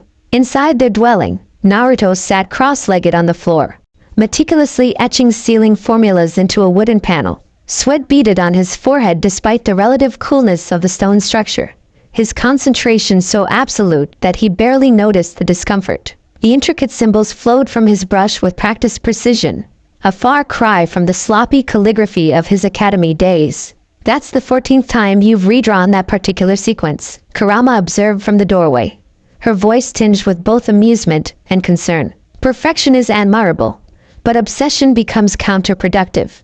Naruto looked up, blinking as his focus shattered. Kurama leaned against the doorframe, silhouetted by midday sunshine that turned her red hair into a halo of living flame. Her appearance had shifted subtly in recent weeks. Features softer, movements more fluid, body radiating a glow that had nothing to do with her natural chakra luminescence. It has to be perfect, he replied, setting down his brush with care. The nursery wards need to protect against everything from common insects to interdimensional threats. After what we saw at the Fox Clan gathering, we know the importance of balance, she interrupted gently, crossing to kneel beside him. Her hand covered his, warmth spreading through their binding connection. Protection that's too rigid becomes a cage. Remember? Her words penetrated the fog of his anxiety. Naruto exhaled slowly, shoulders dropping as tension released. You're right. I'm overthinking it, understandably. Her free hand drifted to her abdomen, where a subtle roundness had begun to show beneath her flowing robes. First-time parents typically swing between negligence and overprotection. You've chosen the latter. Is it that obvious? He asked with a rueful smile. Only to someone who shares your thoughts half the time. Her lips quirked upward, crimson eyes softening as they often did now when they spoke of their impending parenthood. The seals are excellent, Naruto. Strong enough to alert us to genuine threats. Permeable enough to allow natural energy flow. He nodded, trusting her judgment. Setting the panel aside to dry, he rose and stretched, muscles protesting after hours in the same position. How are you feeling today? Powerful. Irritable. Hungry. She listed off her conditions matter-of-factly, but through their bond flowed undercurrents of wonder mixed with apprehension. This process remains strange. My energy expands while simultaneously focusing inward. I've existed for millennia, yet never experienced creation quite like this. Naruto crossed to the cooking area, assembling ingredients for a meal. The fox elders said it was unprecedented. A tailed beast conceiving. They said impossible, she corrected, settling at their small table. Yet here we are, defying cosmic expectations. Again, their eyes met across the room, shared amazement flowing through their connection. The pregnancy had been unexpected, a development neither had considered possible despite their binding and physical relationship. The first signs had appeared after their return from the Fox clan gathering. Subtle changes in Kurama's chakra pattern, increased sensitivity to natural energy flows, dreams shared through their bond that featured foxes running through starlit forests. Confirmation had come from the most ancient fox spirit, Elder Inari, summoned by Kurama through channels previously unused. The elder's astonishment had been palpable even across dimensional boundaries. Nothing in the long history of tailed beasts had prepared the Fox clan for this development. A new existence forms between realms, Elder Inari had pronounced after examining Kurama's altered chakra state. Neither fully human nor purely bijou, a bridge between worlds that have remained separate since the sage's time. The pronouncement had left them reeling, equal parts elated and terrified. What would this child be? What powers or limitations would they inherit? What dangers would they face in a world that feared and coveted power? These questions had consumed their discussions over subsequent weeks as they prepared their home and themselves for an arrival without precedent in recorded history. Elder Mizuko sent another gift, Kurama mentioned as Naruto brought steaming bowls to the table. She gestured toward a small crystal vial that pulsed with gentle blue luminescence, water from the birth pools where fox spirits traditionally manifest new forms. She believes it will ease the transition between spiritual and physical existence. Naruto examined the vial without touching it, sensing the ancient power contained within the seemingly simple liquid. The Fox clan has been surprisingly supportive. They recognize potential advantage, Kurama replied pragmatically, though affection tinged her voice.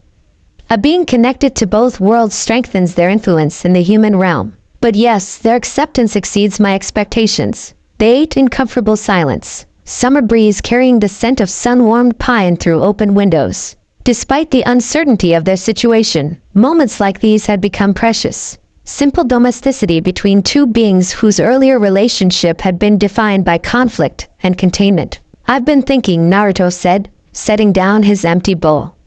We should consider a more defensible location for the birth. Kurama tilted her head, expression curious rather than dismissive. You have concerns about our valley? It's isolated, which provides some security, he acknowledged, but it's also known to others now. The mercenaries we encountered, potentially Sasuke's network, maybe even Konoha intelligence if they've been tracking unusual chakra manifestations. Valid points. Her tails swished thoughtfully, the movement sending ripples of golden light across sun-dappled walls. What alternatives do you suggest? Naruto leaned forward, eyes brightening with strategic focus. There's a network of caves in the northern mountains, places we explored last winter.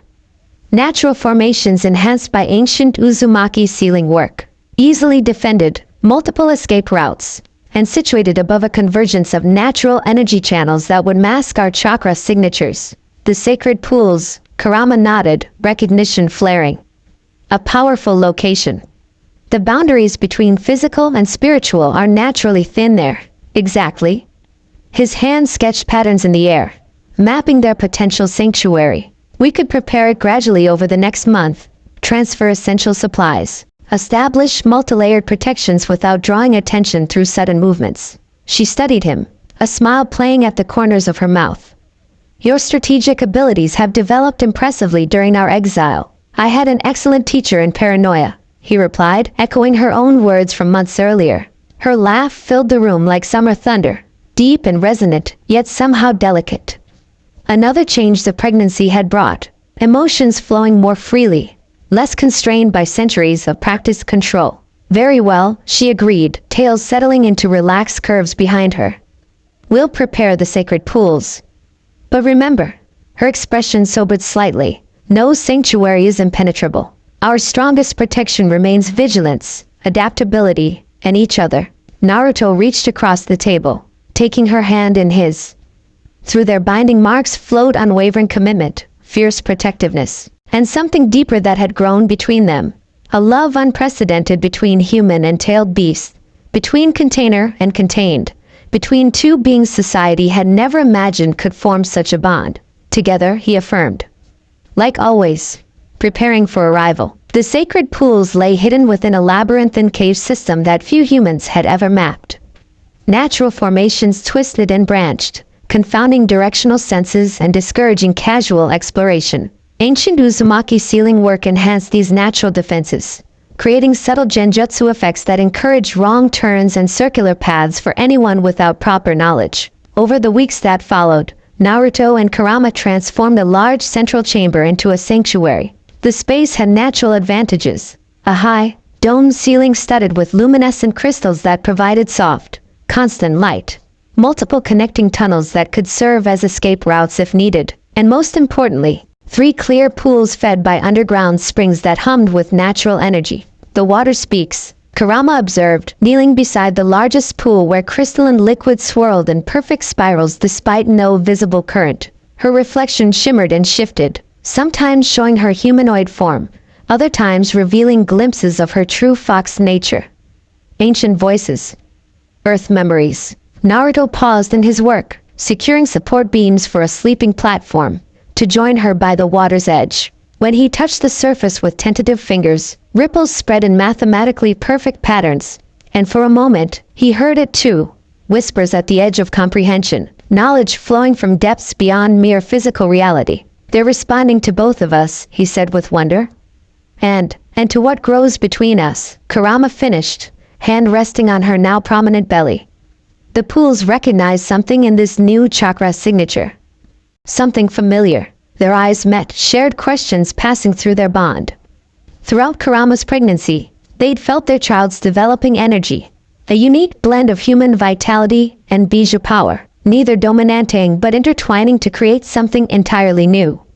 Yet occasionally, there were resonances of something older, deeper, as if this unprecedented union had awakened dormant cosmic patterns. Elder Inari hinted at something similar, Naruto recalled, helping Kurama to her feet, that our child might represent more than just our combined bloodlines. Maybe a return to something that existed before the sage divided the 10 tails. Perhaps. Her expression turned distant, accessing memories from millennia past. Before individual consciousness, before separation into 9 distinct entities, there was unity. Purpose without ego, power without ambition. A shadow crossed her features. It was lost when division occurred, something fundamental that not even the sage could preserve. Naruto squeezed her hand gently, bringing her back to the present. Whatever our child becomes, they'll have what neither of us had growing up, acceptance from the beginning. Love without conditions. Her eyes refocused, softening as they met his. An unprecedented advantage. They returned to their preparations, working in comfortable synchronicity. Naruto had transported essential supplies from their valley dwelling, bedding, cooking implements, preserved food, medical supplies gathered from cautious visits to distant villages. Kurama established protective measures that bridged physical and spiritual realms, boundary warnings that would alert them to intrusion from either dimension. As days passed, the chamber transformed from austere cavern to comfortable haven. Woven mats covered stone floors. Carefully positioned seals provided warmth without smoke. Storage niches held organized supplies. A small altar near the largest pool housed gifts from the Fox clan, crystallized elements, spirit charms, and the ceremonial blade they would use to cut the umbilical cord when the time came. One evening, as sunset painted the cave entrance in fiery gold, Naruto found Kurama sitting cross-legged by the smallest pool, eyes closed in deep meditation. Her 9 tails fanned behind her in perfect symmetry, each tip glowing with concentrated chakra. The pool before her responded to her energy, water rising in delicate columns that twisted and flowed like living calligraphy. He waited silently, recognizing a communion not meant for interruption. After several minutes, the water settled, and Kurama's eyes opened, glowing slightly in the dimming light. "The spirits offer guidance," she said without turning. "The child comes soon." Earlier than we anticipated. Naruto's heart lurched, equal parts excitement, and anxiety flooding his system. How soon? Days, not weeks. She rose with fluid grace despite her advanced pregnancy, tails swaying with gentle momentum. The convergence of energies accelerates development. Our child exists simultaneously in multiple realms even now, drawing strength from both physical and spiritual dimensions. He moved to her side, hand automatically finding hers, their binding marks pulsing in sympathetic rhythm. Is everything okay? A smile curved her lips, transforming severe features into something that still startled him with its beauty. More than okay. But different from human gestation. The physical aspects proceed normally, but the spiritual development. She shook her head, searching for words. It's like watching a star form rather than a simple cell dividing. Cosmic rather than biological. Naruto absorbed this, amazed yet again by the extraordinary journey they traveled together. What do the spirits recommend? Presence. Patience. Her free hand traced abstract patterns in the air, leaving momentary trails of phosphorescent light. And preparation for significant energy disruption. The birth will not be subtle. Meaning our child's arrival may register across multiple dimensions simultaneously. Her expression turned wry. Discretion was always unlikely, given our combined chakra signatures. Now it appears we should prepare for the opposite. Naruto ran a hand through his hair, strategic mind immediately calculating implications. So much for our low profile. We'll need to establish additional defensive perimeters, early warning systems beyond the cave network, perhaps contingency extraction plans if Kurama silenced him with a gentle finger against his lips. Breathe, Naruto. Remember what I said about balance? The preparations are necessary, yes. But joy should outweigh anxiety. He exhaled slowly, centering himself through their connection. You're right. Again. Naturally, she replied with imperial certainty that made him laugh despite his concerns. As night fell completely, they sat together at the cave entrance, watching stars emerge in a sky untainted by human lights. The mountains stretched before them like slumbering behemoths, ancient and enduring. In the valley far below, mist gathered in spectral patterns, occasionally illuminated by the phosphorescent glow of spirit creatures going about their nocturnal activities. I never imagined this, Naruto admitted softly, arm draped around Kurama's shoulders. When I was a kid dreaming of becoming Hokage, of earning the village's recognition, none of those dreams included sitting on a mountainside with you, waiting for our child. The universe has peculiar humor, she agreed, leaning into his embrace. Her tails curled around them both, providing warmth against the mountain chill. I spent centuries plotting escape from human bondage, only to choose a bond deeper than any seal. They sat in comfortable silence, the immensity of their journey settling between them like a tangible presence. From bitter enemies to reluctant allies, from partners in exile to lovers creating new life. Each transition had seemed impossible until it became inevitable. What shall we name this impossibility? Kurama asked suddenly. Naruto blinked, realizing they'd never discussed this fundamental question. I haven't thought about it. In Konoha, there are family traditions, clan expectations. We are beyond such constraints, she reminded him. This child transcends normal categorization. Their name should reflect that reality. He considered this, mind drifting through possibilities.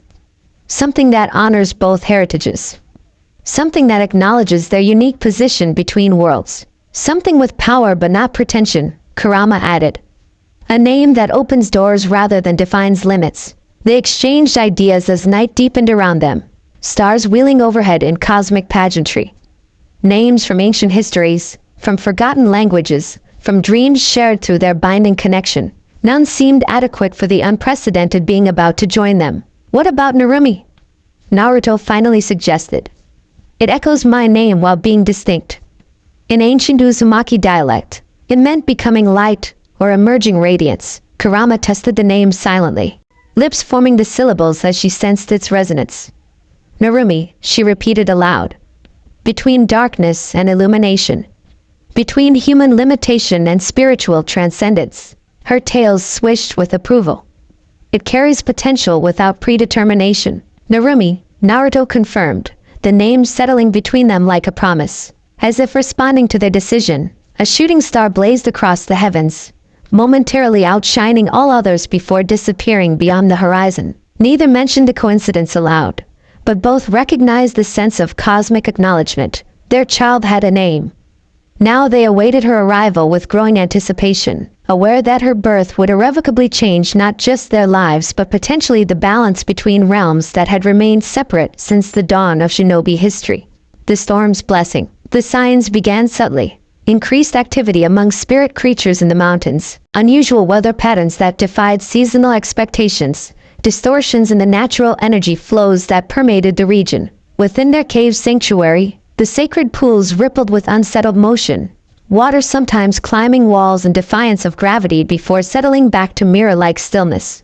Kurama felt the changes most acutely, her connection to natural elements growing more pronounced as her pregnancy reached its culmination.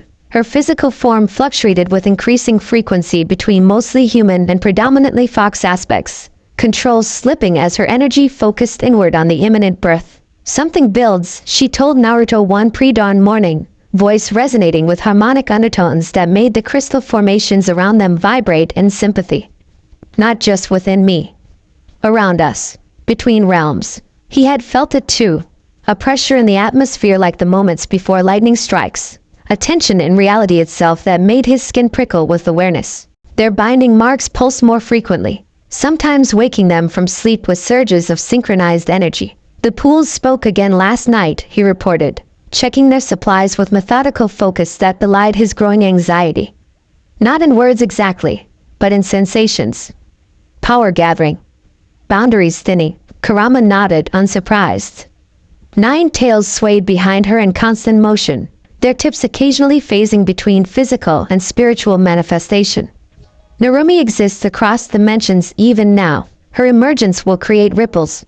Outside their sanctuary, clouds gathered with unnatural speed, swirling in patterns that meteorologists would have found impossible. Spirit foxes appeared with increasing frequency, materializing from thin air to deliver messages from the clan elders. Warnings, advice, offers of assistance. Birds fled the mountains in massive flocks.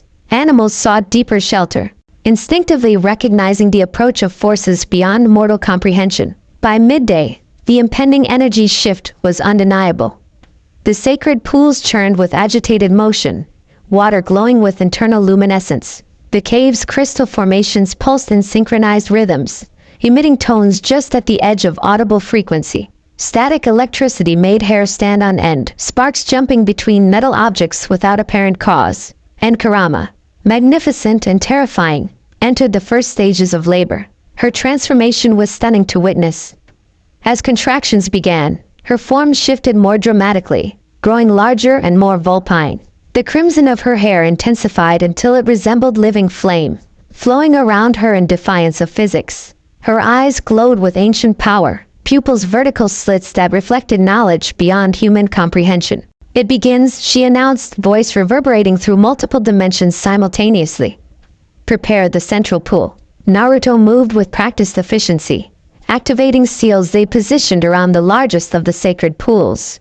Water responded immediately, temperature adjusting to precise specifications, mineral content shifting to optimum composition. Around the chamber's perimeter, protective barriers shimmered into visibility, concentric rings of energy designed to contain the imminent power surge while allowing necessary connections to spiritual realms. Outside, the gathering storm broke with apocalyptic fury.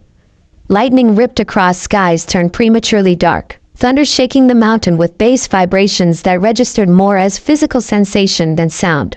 Rain fell in horizontal sheets, wind howling through stone passageways with banshee wails that echoed like tortured spirits.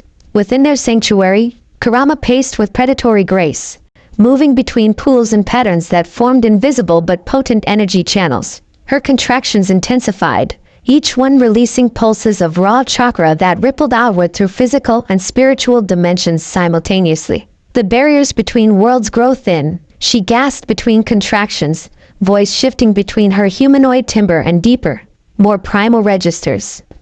Narumi pushes against cosmic constraints. Naruto maintained his position at the central pool, hands forming complex sealing patterns that stabilized the energy fluctuations radiating from Kurama's form. Sweat poured down his face despite the cave's cool temperature, the effort of controlling such massive power taxing even his considerable reserves. "You're doing amazing," he encouraged, channeling calming energy through their binding connection. "Both of you." A particularly powerful contraction hit, bending Kurama double.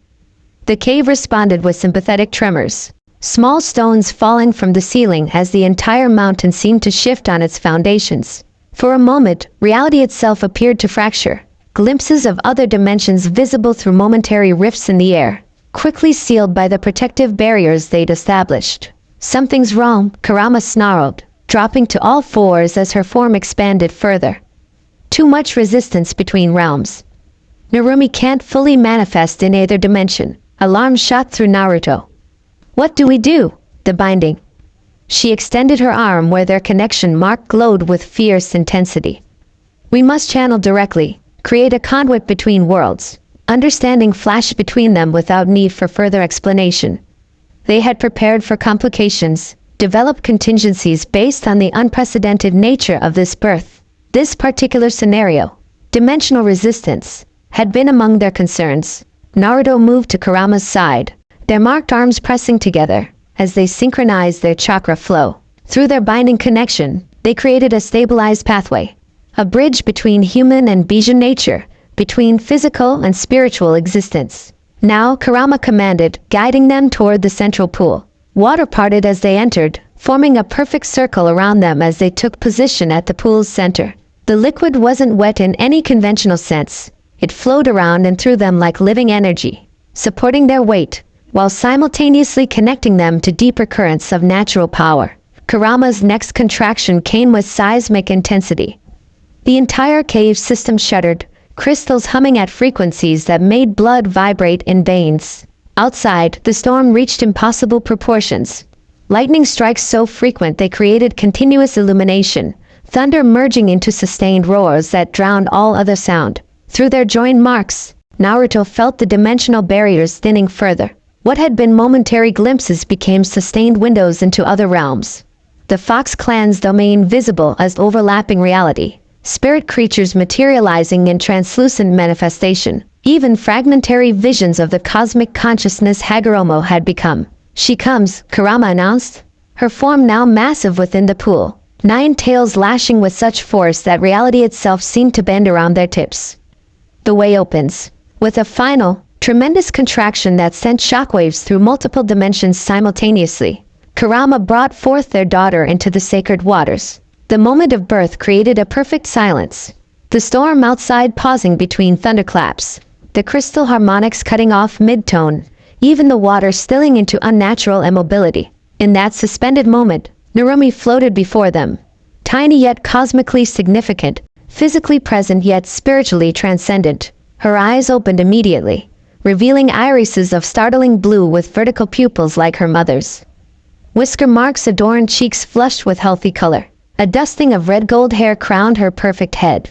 And behind her, manifesting with ethereal delicacy, swished a single foxtail. "She's perfect," Naruto whispered, voice breaking with emotion. The suspended moment shattered as Narumi drew her first breath and released a cry that was both entirely human and something more. The sound penetrated dimensional boundaries, announcing her existence across multiple planes simultaneously. The sacred pool erupted around them, water spiraling upward in jubilant fountains that caught the crystal light and scattered it in rainbow fragments across the cavern walls.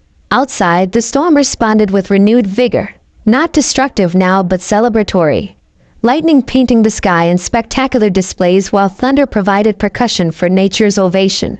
Throughout the mountains, spirit creatures emerged from hiding to witness the cosmic event, their combined energy visible as multicolored aura that danced above the storm clouds.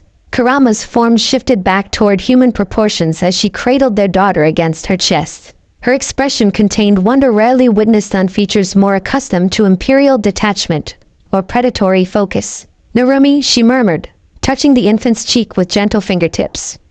"Bridge between worlds. Child of impossibility." Naruto moved closer, arms slipping around Kurama's shoulders as they gazed at their miracle. Through their binding connection flowed emotions too profound for words. Joy bordering on exaltation, protective fierceness that would challenge gods. Love so encompassing it transcended normal human experience. The newborn looked between them with eyes too aware for an infant, taking in her parents with unmistakable recognition. Her tiny hand reached upward, fingers grasping with surprising strength. When she touched their joint binding marks, the connection flared with golden light that spread to encompass all three in a protective cocoon of harmonized energy. She recognizes us, Naruto said with amazement. Not just physically, she knows our chakra signatures. Of course she does, Kurama replied, voice soft with unfamiliar tenderness. She formed within our combined energy. Our essences are as familiar to her as her own. As the initial power surge of birth gradually stabilized, the storm outside began to abate. The sacred pools settled into gentle motion, water glowing with pleasant luminescence rather than chaotic energy. Crystal formations resumed their ambient humming, but at soothing frequencies that created a lullaby-like background. Reality itself seemed to sigh with relief as natural balances reasserted themselves. The dimensional windows that had appeared during labor sealed themselves, boundaries between realms returning to normal separation, yet somehow altered, as if Narumi's very existence had created permanent connections where none had existed before. They moved from the central pool to the comfortable nest they'd prepared, Kurama carrying their daughter with instinctive care despite never having held an infant before. As they settled into soft bedding, exhaustion claimed them both. The energy expenditure of interdimensional birth taxing even their considerable reserves. She has your eyes, Kurama observed drowsily, studying the now sleeping infant between them. But my spiritual perception.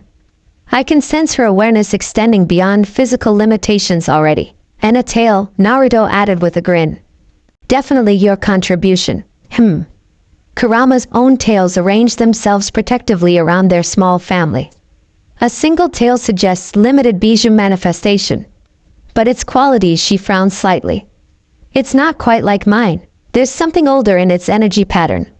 Something from before division. Naruto stroked the downy hair on their daughter's head, marveling at its softness.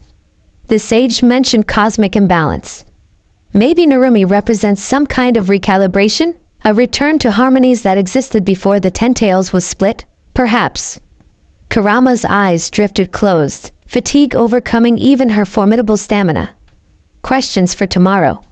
For now rest. As his family slept beside him, Naruto maintained wakeful watch, senses extended through the protective barriers they'd established. The storm had passed completely, leaving the mountain washed clean beneath brilliant stars. Spirit creatures had resumed their normal activities, though many lingered near the cave system, drawn by curiosity about the unprecedented being now sleeping within. Dawn broke with spectacular beauty, first light catching raindrops that still clung to vegetation and transforming them into millions of perfect prisms. The air felt renewed, charged with potential rather than the previous tension. Birds returned to mountain perches, their songs particularly vibrant, as if celebrating the night's miraculous event. Inside their sanctuary, Narumi stirred, tiny face scrunching momentarily before relaxing into an expression of perfect contentment. Her eyelids fluttered open, revealing those startling blue with slit pupils eyes that marked her dual heritage. Good morning, little one, Naruto whispered, voice rough with emotion. Welcome to your first day. The infant focused on him with unsettling precision, awareness in her gaze that no newborn should possess. When she smiled, another developmental impossibility. The expression transformed her face with such joy that Naruto felt his heart might burst from his chest. Beside them, Kurama woke instantly, ancient instincts bringing her to full alertness between one heartbeat and the next. Her tails curled protectively around the infant, but her expression softened as she observed the interaction between father and daughter. She recognizes you completely, Kurama noted, sitting up with fluid grace that belied her recent ordeal.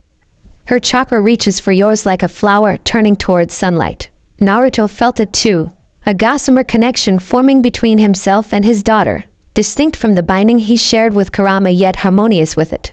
As Narumi recognized her mother with equal enthusiasm, the three-way energy pattern created something new, a family bond that transcended normal human kinship, incorporating elements of bijou pact connection and something deeper still, cosmic recognition of souls meant to journey together. She's hungry, Kurama announced, responding to subtle cues no human would have detected. With natural ease, she positioned the infant to nurse, another marvel in a night full of wonders. Tailed beasts had no biological need for such functions, Yet Kurama's body had adapted to provide perfectly formulated nourishment for their hybrid child. As Narumi fed, her single tail swished with contentment, occasionally shifting between physical manifestation and ethereal energy state. The phenomenon confirmed their earlier observations. Their daughter existed simultaneously in multiple dimensions, her consciousness already capable of navigating between realms that most beings perceived as separate. "We should document everything," Naruto suggested, practical concerns resurfacing now that immediate dangers had passed. Her development will be unprecedented. The information could be crucial for her future understanding of herself. Kurama nodded agreement. The Fox clan will want records as well. A being of her nature has significant implications for spirit realm politics. They exchanged rueful smiles at the swift return to pragmatic concerns, their brief respite from larger responsibilities already fading. Yet neither would have changed their circumstances. The sleeping infant between them represented something profound. Hope manifested, love given physical form, possibility without predetermined boundaries. As morning light filled their sanctuary with golden radiance, Naruto found himself making silent promises to his newborn daughter. Not that her path would be easy or pain-free. Such guarantees were beyond any parent's power, but that she would never face her challenges alone, never doubt her worth, never question whether she belonged in a world that might see her as impossibility rather than miracle. Whatever came next, whatever threats gathered beyond their mountain refuge, whatever cosmic significance her existence might hold, they would face it together. As a family. As something new under heaven. First signs of power. She did it again. Naruto called from the small garden they'd established outside the cave entrance. His voice carried equal parts amazement and concern. Third time today. Kurama emerged from their dwelling, 9 tails swaying with casual grace as she moved to join him in the dappled shade of a young maple tree. 2 months had passed since Narumi's birth. 2 months of discoveries, adjustments, and wonders that defied their every expectation of parenthood. Their daughter sat on a woven mat among vegetable plants, her cherubic face scrunched in concentration that would have looked comical if not for its consequences. Around her, garden plants underwent accelerated growth cycles, sprouting, flowering, and producing fruit in minutes rather than weeks. As they watched, a tomato plant nearest the infant suddenly shot upward, green fruits swelling and reddening before their eyes until branches drooped with perfect ripeness. Her control improves, Kurama observed, kneeling beside their daughter. Earlier attempts affected all plants indiscriminately. Now she targets specific specimens. She's 2 months old, Naruto reminded her with a mixture of pride and disbelief. She shouldn't be controlling anything more complicated than her own drool. Kurama's lips quirked upward, amusement dancing in crimson eyes. Conventional development metrics hardly apply, Naruto. We've established this repeatedly. Indeed, Narumi had shattered every expectation of normal infant behavior from her first day. She had rolled over at 2 days old, focused her eyes perfectly from birth, and begun making recognizable sounds. Not quite words but definitely communication, within her first week. Her chakra control, initially wild and reactive, had rapidly refined into deliberate manipulation that would have impressed Jonin-level shinobi. Most remarkable was her shape-shifting ability. At 1 week old, she had transformed for the first time from fully human appearance to fox-kit form.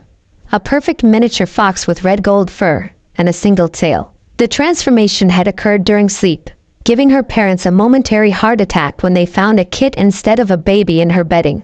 Since then, she shifted between forms with increasing frequency and apparent intentionality, sometimes maintaining a hybrid state with mostly human features but fox ears and tail.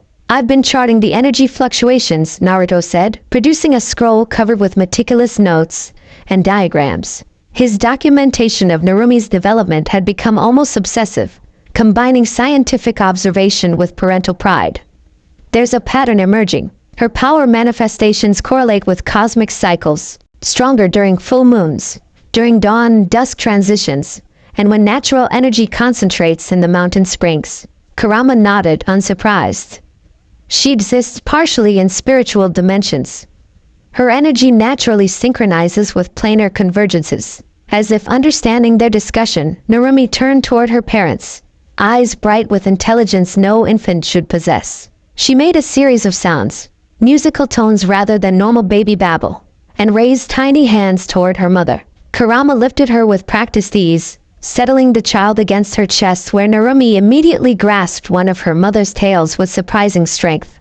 The contact created visible energy transfer, Kurama's crimson chakra flowing into her daughter, being processed through Narumi's unique spiritual system, then returning with altered frequency. The exchange appeared mutually beneficial, both mother and daughter radiating contentment during the connection. "She's hungry again," Kurama announced, interpreting cues invisible to anyone but a mother with supernatural perception. Her energy transformation requires substantial fuel. They moved inside as afternoon sun intensified, settling in the comfortable living area they'd established within the cave system. While Kurama nursed their daughter, Naruto prepared a light meal from garden vegetables, including the supernaturally ripened tomatoes that practically burst with flavor as he sliced them. "I've been thinking," he said, arranging the colorful bounty on simple wooden plates. "We should test the limits of her energy manipulation in controlled conditions. Document the results more systematically." Kurama's eyes flashed with momentary irritation. "She's not an experiment, Naruto. Of course not." He whirled around, knife still in hand. "But if we understand her abilities better, we can help her develop control. Right now, she makes plants grow when she's happy. But yesterday when she was upset, the spring water froze solid," Kurama finished with a sigh. Her tails swished restlessly behind her, betraying concern beneath her composed exterior. And the day before, her crying caused those small whirlwinds. Narumi finished nursing and immediately transformed into her fox-kit form, leaping from her mother's arms to scamper around the cave on tiny paws. Her single tail left a trail of golden sparks in her wake, small embers that flickered briefly before disappearing. The casual shape-shifting still startled Naruto, though he tried not to show it. "Exactly," he continued, setting down their meal and watching his daughter's antics with a mixture of wonder and anxiety. "She has power over all basic elements without training or conscious effort. What happens when she has her first real tantrum?" The question hung in the air between them, weighted with parental concern that transcended their unprecedented circumstances. Regardless of her extraordinary nature, Narumi was still a child who would eventually test boundaries, experience frustration, and express the full spectrum of emotions that accompanied development. "Very well," Kurama conceded, moving to scoop up their kit-formed daughter who had begun stalking a beam of sunlight with predatory focus. Controlled testing. But with her comfort as the priority, Naruto relaxed, relieved they'd reached agreement without argument. Their parenting discussions occasionally grew heated, Kurama's instinctive protectiveness clashing with his methodical planning. Both approaches stemmed from deep love, just expressed through different temperaments. Over the following days, they established gentle experiments to observe Narumi's abilities. They created safe spaces for her to interact with different elements. Shallow pools of water, small contained fires, carefully selected stones and crystals, areas where breezes flowed predictably through the cave system. Rather than directing her actions, they simply observed how her presence affected these elements, especially during emotional peaks. The results were astonishing even to parents who thought themselves prepared for anything. When content, Narumi caused plants to flourish and water to form perfect geometric patterns. When excited, small thunderclouds gathered above her, releasing harmless but spectacular lightning displays. When frightened, during a sudden rockfall outside their cave, she instinctively created a shield of compressed air that deflected debris better than many practiced jutsus. Most remarkable was her connection to spiritual entities. Fox spirits visited with increasing frequency, materializing from thin air to interact with the unprecedented child. Some brought gifts, crystallized elements, star fragments, objects that existed simultaneously in multiple dimensions. Others came seemingly just to observe, their ancient eyes reflecting curiosity about this being who bridged worlds they had always considered separate. Narumi showed particular affinity for communication with these visitors. Though not yet speaking in human language, she exchanged complex series of sounds, movements, and energy pulses that constituted sophisticated conversation with spiritual entities. Several times, Kurama found herself translating between her daughter and fox spirits of considerable power and status, an experience both disconcerting and pride-inducing. "She's telling Elder Mizuko about her dream," Kurama explained during one such exchange. Watching their 3-month-old communicate with an 8-tailed water fox of ancient lineage, Apparently she traveled through star rivers while sleeping last night. Star rivers? Naruto repeated, looking up from the ceiling formulas he was studying. Cosmic energy channels that connect dimensional planes, Kurama clarified, head tilted as she continued listening to the exchange. Spiritual beings use them for transit. Humans rarely perceive them, even in deep meditation. A pause, eyes widening slightly. She's describing specific navigation markers. Places even I have never accessed. The implications settled between them like invisible weight. Their daughter wasn't just gifted. She was accessing knowledge in realms beyond even Bijou experience. The question that increasingly dominated their private conversations emerged again. What exactly was Narumi becoming? The answer arrived unexpectedly one crisp autumn morning. For months after her birth, they had established a routine of sorts. Morning meditation where all three synchronized their chakra.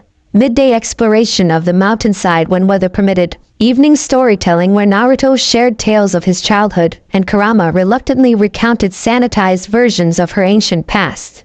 This particular morning found them at the sacred pools.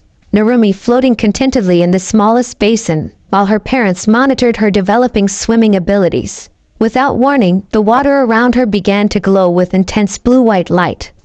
She shifted to human form, eyes opening wide as she sat upright. Another physical impossibility for a normal infant. The Starfather comes, she announced in perfect clarity. Her first complete sentence. Before either parent could react to this developmental milestone, reality rippled around them.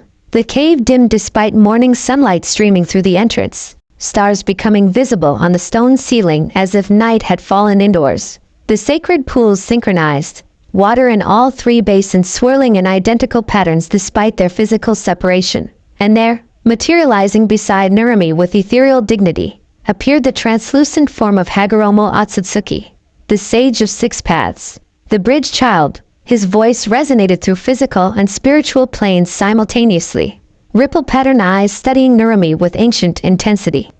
You manifest earlier than expected.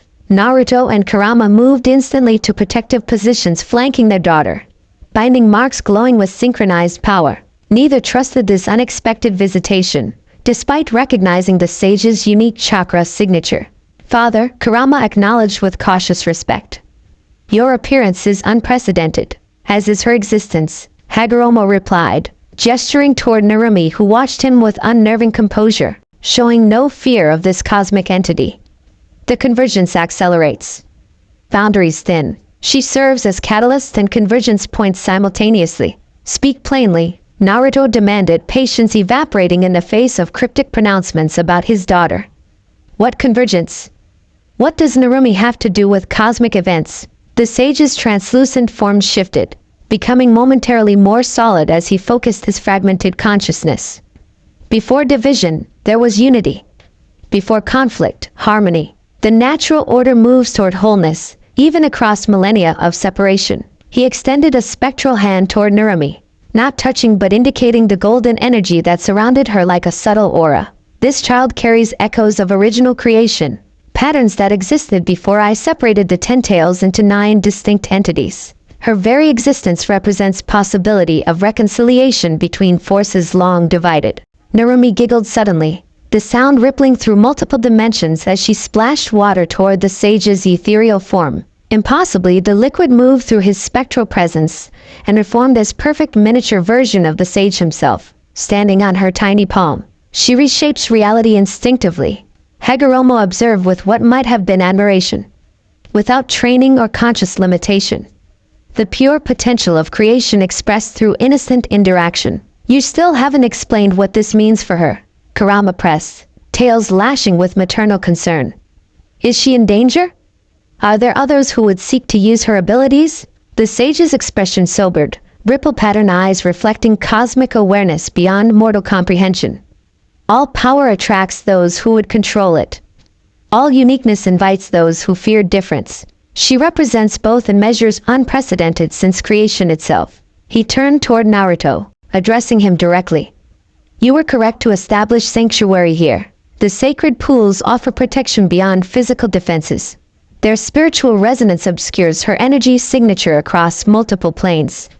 But isolation cannot be a permanent solution. Her existence already registers among those sensitive to cosmic disruption. The mercenaries, Naruto realized with dawning horror. Their spirit-capturing operations, the dimensional breaches. They're looking for sources of power. If they detected the energy surge when she was born, they did, Hagoromo confirmed grimly. Though they cannot yet identify precise location or cause. Their master seeks multiple power sources to achieve ambitions that threaten balance between realms. Sasuke, Naruto stated with cold certainty. This connects back to him, doesn't it? The sage neither confirmed nor denied. His fragmentary consciousness already beginning to dissipate as maintaining coherent manifestation taxed even his immense power. Protect the bridge child. Help her understand her nature before others attempt to define it for her. The coming convergence offers either harmony restored or chaos unleashed. Her development will influence which path manifests. With that cryptic parting statement, his form dissolved into motes of light that swirled briefly around Narumi before dispersing entirely. The cave's lighting returned to normal, stars fading from the ceiling as reality reasserted standard parameters. In the weighted silence that followed, Narumi shifted back to fox-kit form and pounced on ripples in the sacred pool, apparently untroubled by the cosmic visitation. Her parents exchanged glances laden with fresh concern, the implications of Hagoromo's warning settling like lead in their consciousness. He confirmed what we've suspected, Kurama said quietly, gathering their daughter from the water. She's not just our child. She's some kind of cosmic fulcrum point. Naruto ran a hand through his hair, frustration evident in the sharp gesture. Always cryptic warnings, never straightforward explanations. Convergence accelerates, boundaries thin.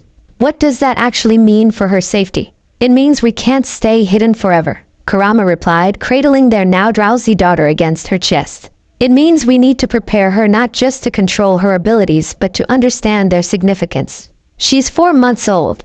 Chronologically, yes. Developmentally, Kurama gazed down at Narumi, who had shifted back to human form in her sleep. Tiny fingers curled around one of her mother's tails. She communicates with spiritual entities, manipulates elemental forces instinctively, and apparently travels cosmic pathways during dreams. Normal developmental timelines ceased applying the moment she was conceived. Naruto moved to embrace them both, arms encircling his unconventional family as his strategic mind processed implications and options. We need more information about these mercenaries, about whatever Sasuke's planning. We can't defend against threats we don't understand. Agreed, Kurama nodded, her expression hardening with protective resolve.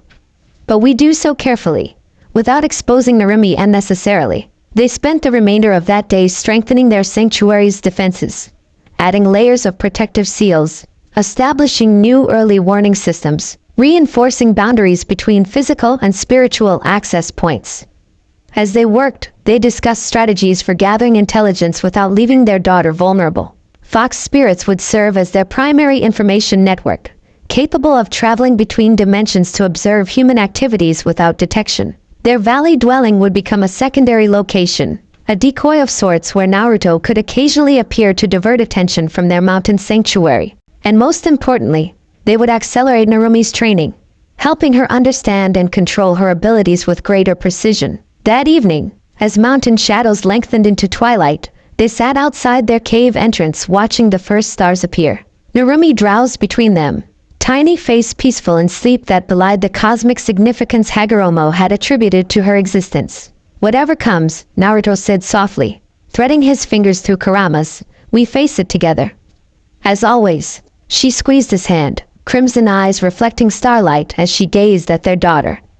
As always, above them, a shooting star blazed briefly across the darkening sky.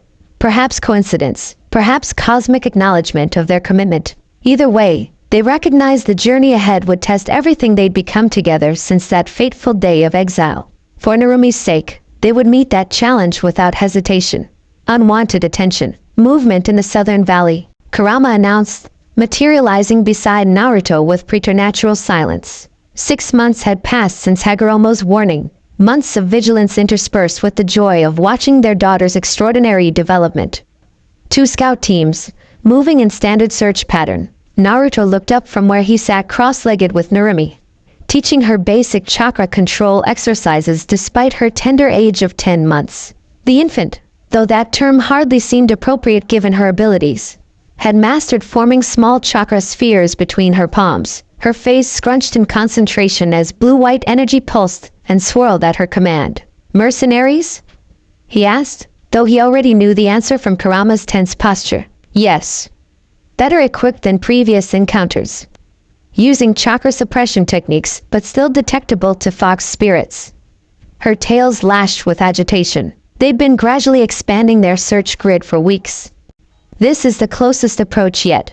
Naruto rose smoothly, mind shifting to tactical assessment, while maintaining calm for their daughter's benefit. "Estimated time to potential contact? At current progression rate, 3 days before they reach detection range of our outer perimeter barriers." They exchanged significant glances, communicating without words through their binding connection. For months they'd maintained careful isolation, gathering intelligence through fox spirit networks rather than risking direct engagement. Their mountain sanctuary remained secure, its natural spiritual resonance combined with their protective seals creating a bubble of security within which Narumi had thrived.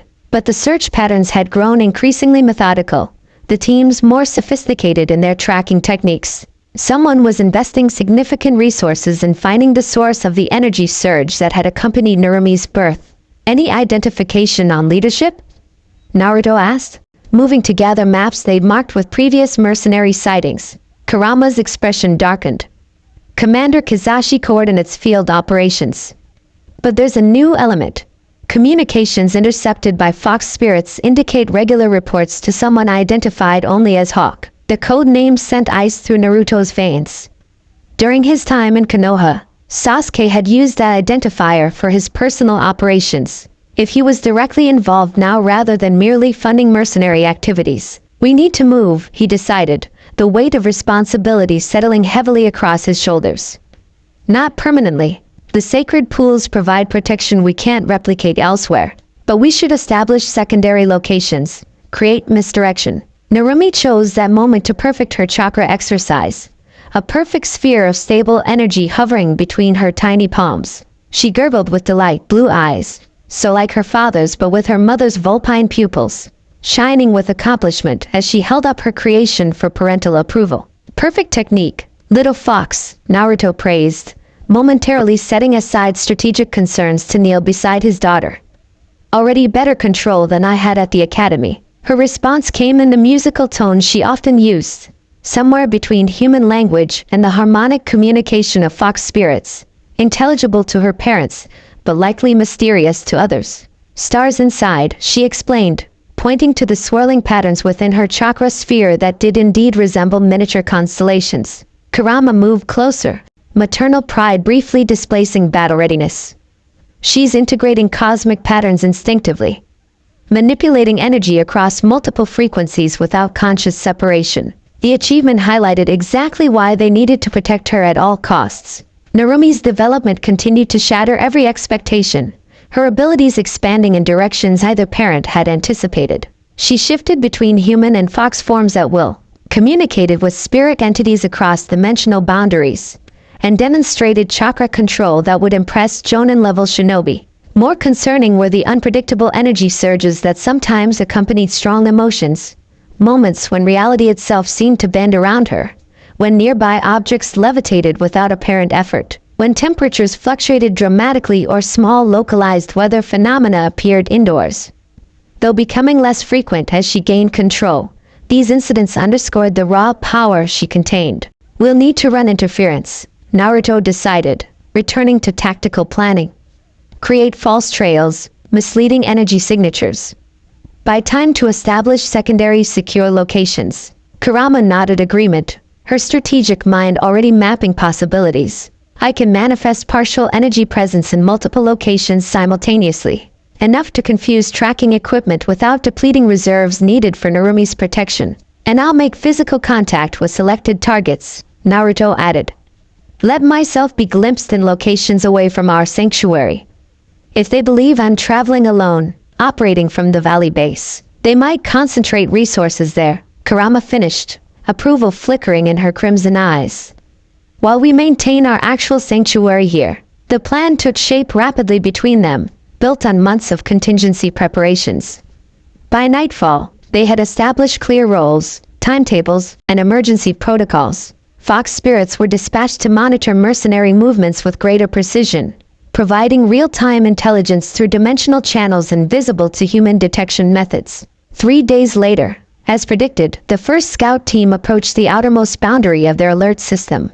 Still miles from their actual sanctuary but close enough to trigger graduated response protocols, Naruto prepared for his first direct action, donning weather-worn traveling gear and equipment that suggested a solitary wanderer rather than established resident. The disguise wasn't physical but conceptual.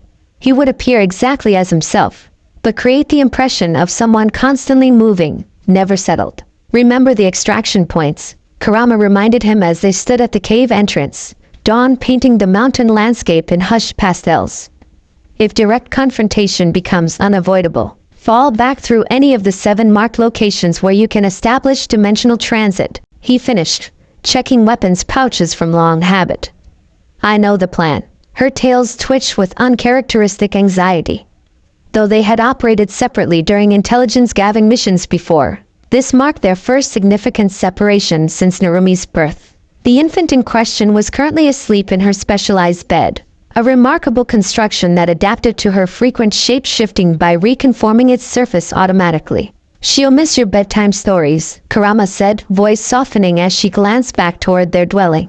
I'll be back before she notices I'm gone, Naruto promised, though both knew that was unlikely given Narumi's heightened perception. He stepped closer, hand rising to touch Kurama's cheek with gentle fingers. Keep our little fox safe. I'll make sure they're looking in all the wrong places. Their binding marks pulsed in synchronized rhythm as they connected, not just physically but through the profound link that had developed between them. Through this connection flowed reassurance, determination, and something deeper that had no adequate name in human language. The bond between two beings who had chosen each other against all cosmic expectations. With a final nod, Naruto turned and descended the mountain path. Form soon lost among morning mist and towering pines. Kurama watched until even her enhanced senses could no longer detect him, then returned to their daughter's side, 9 tails curling protectively around the sleeping infant. The game of misdirection had begun. For 2 weeks, Naruto executed their strategy with precision.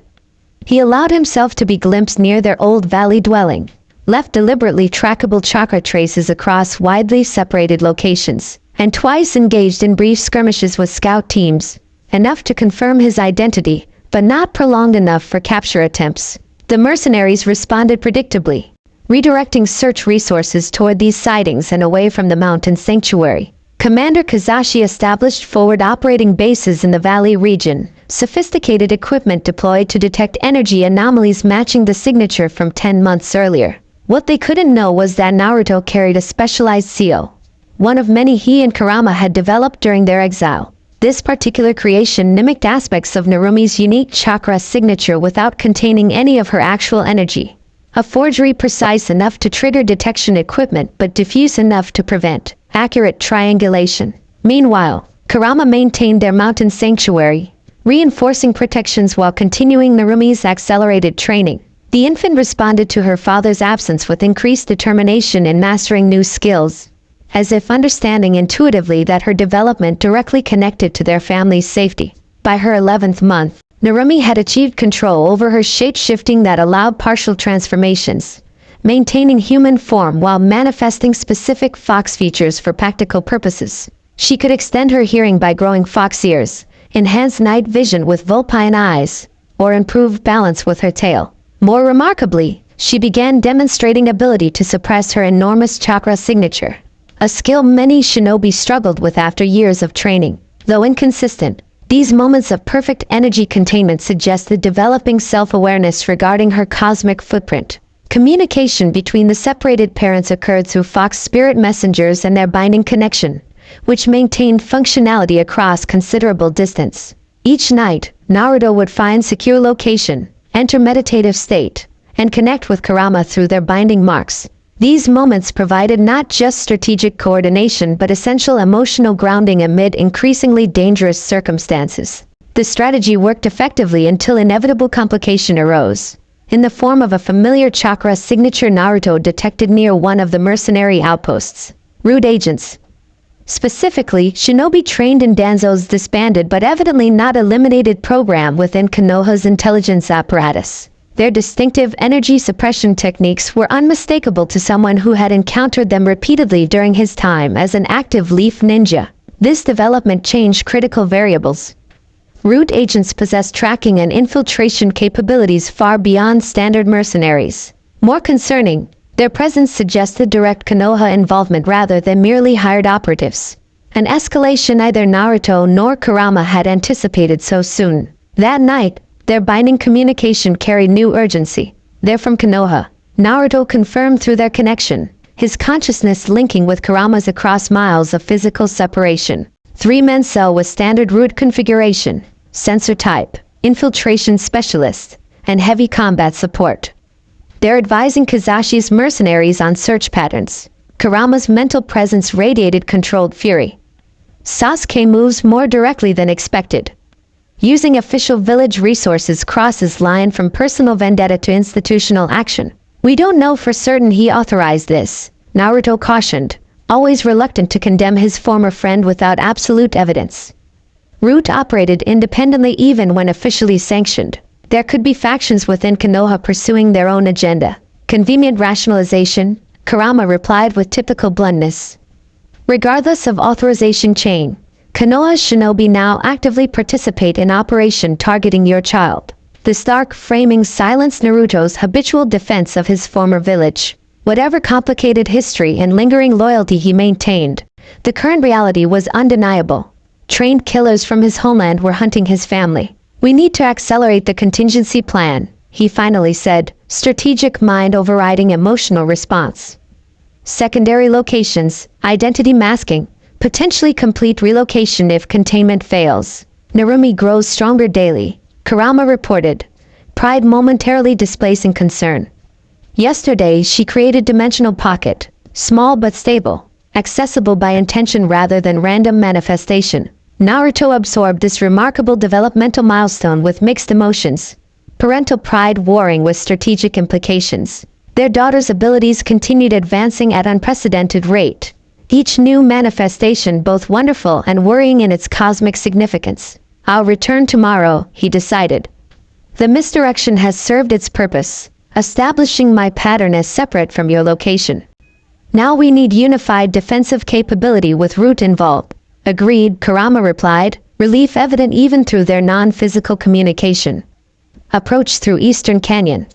Fox spirits report minimal surveillance coverage along that route. Their connection maintained for several more moments, either willing to break the comforting link despite tactical discussions concluding. Through their bond flowed wordless reassurance, determined resolve, and the profound connection that had transformed from forced circumstance to chosen dedication. Kiss our little fox for me, Naruto finally said, this simple domestic request carrying emotional weight beyond its ordinary meaning. Always, Kurama promised before their connection gently dissolved. The return journey required all Naruto's hard-earned stealth capabilities. Root agents had implemented sophisticated perimeter detection systems around the valley region, forcing circuitous routes through challenging terrain.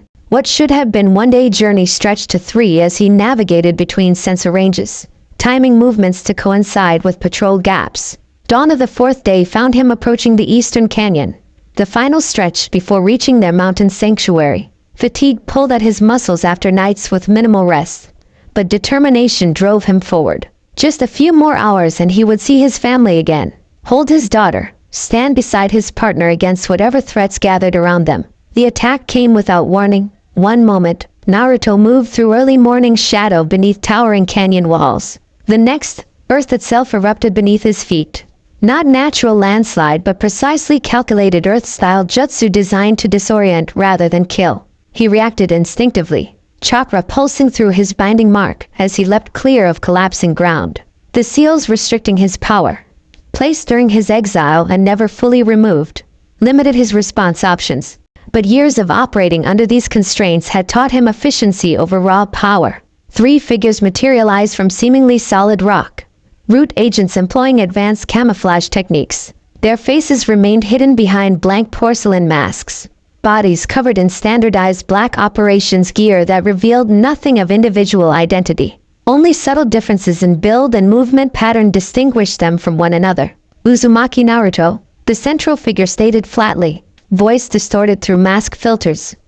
You will surrender for questioning regarding anomalous energy signatures detected throughout this region. Naruto calculated options with combat-honed precision. Direct confrontation against 3 root operatives with his restricted chakra presented significant risk. Escape routes existed but would reveal his directional intent, potentially compromising the mountain sanctuary. Stalling might provide opportunity for strategic advantage. Official Konoha business? He questioned, adopting casual posture that belied combat readiness. Interesting, considering my exile status places me outside village jurisdiction. Or did the council revoke that decision without informing me? The root agents maintained perfect triangulation positions, blocking obvious escape routes while establishing overlapping attack zones. Professional, disciplined, and clearly briefed on his capabilities. Your legal status is irrelevant, the agent replied tonelessly. The energy signature represents potential security threat to Fire Country. Cooperation now will be factored favorably during subsequent processing. The careful phrasing confirmed Naruto's suspicion. This wasn't officially sanctioned Konoha operation, but something operating in gray areas of authority. Root's shadowy autonomy apparently continued despite Danzo's death years earlier. I've been traveling solo for months, Naruto replied, the practice cover story flowing naturally. Monitoring unusual chakra manifestations myself, actually. Perhaps we're tracking the same phenomenon? The slightest shift in agent posture suggested surprise, or opportunity recognized. You've detected the signature independently? Provide specifics. Happy to discuss, Naruto smiled disarmingly. Once you establish your operational authority. Who exactly sent you? The Hokage? The council? Or someone with more personal interest in my activities? The implied reference to Sasuke created momentary hesitation. Micro-expressions visible even beneath masks as agents exchanged glances. That fractional uncertainty provided opening Naruto had manufactured. His hands flashed through seals with practiced efficiency. Chakra molded with precision that compensated for volume restrictions. Earth style, Canyon Echo, the jutsu, developed during exile specifically for terrain like this, sent resonant vibrations through canyon walls, creating disorienting sound patterns that bounced between rock faces in mathematically precise sequences. Not damaging but thoroughly disruptive to concentration and balance. As agents instinctively reinforced chakra to inner ears, protecting against disorientation, Naruto executed secondary technique. Sealing art, phantom trace, energy flared from his fingertips, leaving luminous trail as he completed circular motion. The sealing formula activated instantly, creating chakra signature identical to his own but anchored to location rather than person. To sensor types, it would appear he remained stationary even as he moved elsewhere. Without hesitation, he launched upward, using minimal chakra-enhanced jumps to scale canyon wall while root agents recovered from sensory disruption. By the time the phantom trace dissolved, revealing his deception, he had disappeared into dense forest above the canyon rim. But escape carried steep price. He'd been forced off optimal approach route, detection now actively triggered with specialized tracking teams undoubtedly mobilizing. Worse, the encounter confirmed their sanctuary faced immediate rather than theoretical threat. Root involvement escalated timeline from weeks to hours before comprehensive search patterns would include mountain regions. Through binding connection, he sent urgent alert to Kurama. Not words but raw emotional signature indicating discovery and pursuit. Her immediate response carried equal urgency. Recognition, protective surge, activation of contingency preparations. Mountain sanctuary required strategic abandonment. Contingency plan beta now active. Dispersal, misdirection, secondary rendezvous at location established months earlier for precisely this scenario. As Naruto raced through forest canopy, careful to leave misleading trail patterns while making actual progress toward extraction point, bitter realization settled in his chest. Their peaceful interlude had ended decisively.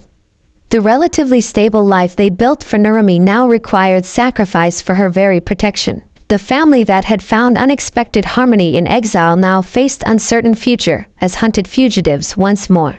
The elder's warning. Twilight painted the abandoned shrine in shades of indigo and amber.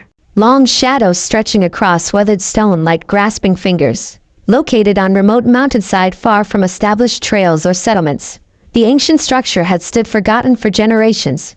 Perfect rendezvous point for family escaping unwanted attention. Naruto arrived first, having led pursuit teams on elaborate chase through 3 separate geographic regions before doubling back through carefully plotted route invisible to conventional tracking methods. Exhaustion pulled at his limbs after days without proper rest, but adrenaline kept him vigilant as he secured perimeter and established early warning systems. The shrine itself provided ideal temporary shelter, spiritually significant enough that residual energy mass chakra signatures, structurally sound despite centuries of neglect, and positioned with excellent sight lines across surrounding valleys.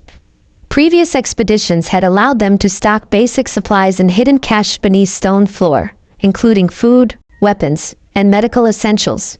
As darkness claimed the mountain and stars emerged in crystal clarity, Naruto felt distinctive ripple in reality that heralded interdimensional transit. Familiar chakra signatures washed over his senses.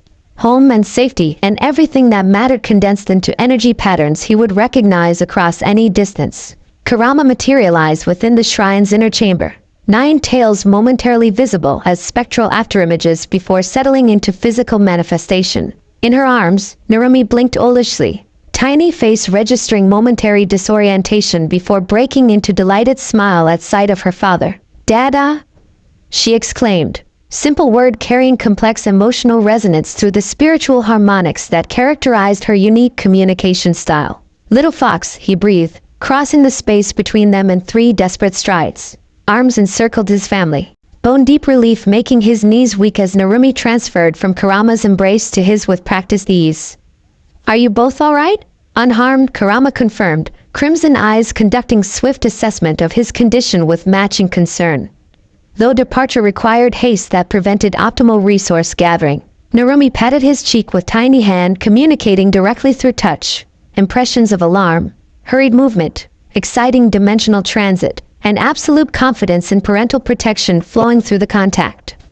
At 11 months, her ability to share complex concepts without conventional language continued developing at extraordinary rate. "I know it was scary," he acknowledged, responding to her unspoken communication. "You were very brave. Both of you." They settled within the shrine's protected interior, Narumi eventually drifting to sleep despite the unfamiliar surroundings. Her foxtail manifested unconsciously during slumber, tiny appendage twitching occasionally with dream movements. In sleep, she appeared almost normal. Cherubic face relaxed, an innocent expression that betrayed nothing of cosmic significance Hagoromo had attributed to her existence. "Pursuit status?" Kurama asked quietly once their daughters slept soundly between them. "Complicated," Naruto sighed, running hand through hair grown shaggy during weeks of field operations. Root agents coordinate with mercenary teams using advanced tracking protocols. They've established search grid expanding systematically from valley location. But dimensional transit should have bypassed conventional detection methods. "Should have," Kurama repeated with emphasis that highlighted shared concern. Both understood theoretical versus practical security, especially when dealing with organizations possessing resources and determination of their current adversaries. "The mountain sanctuary?"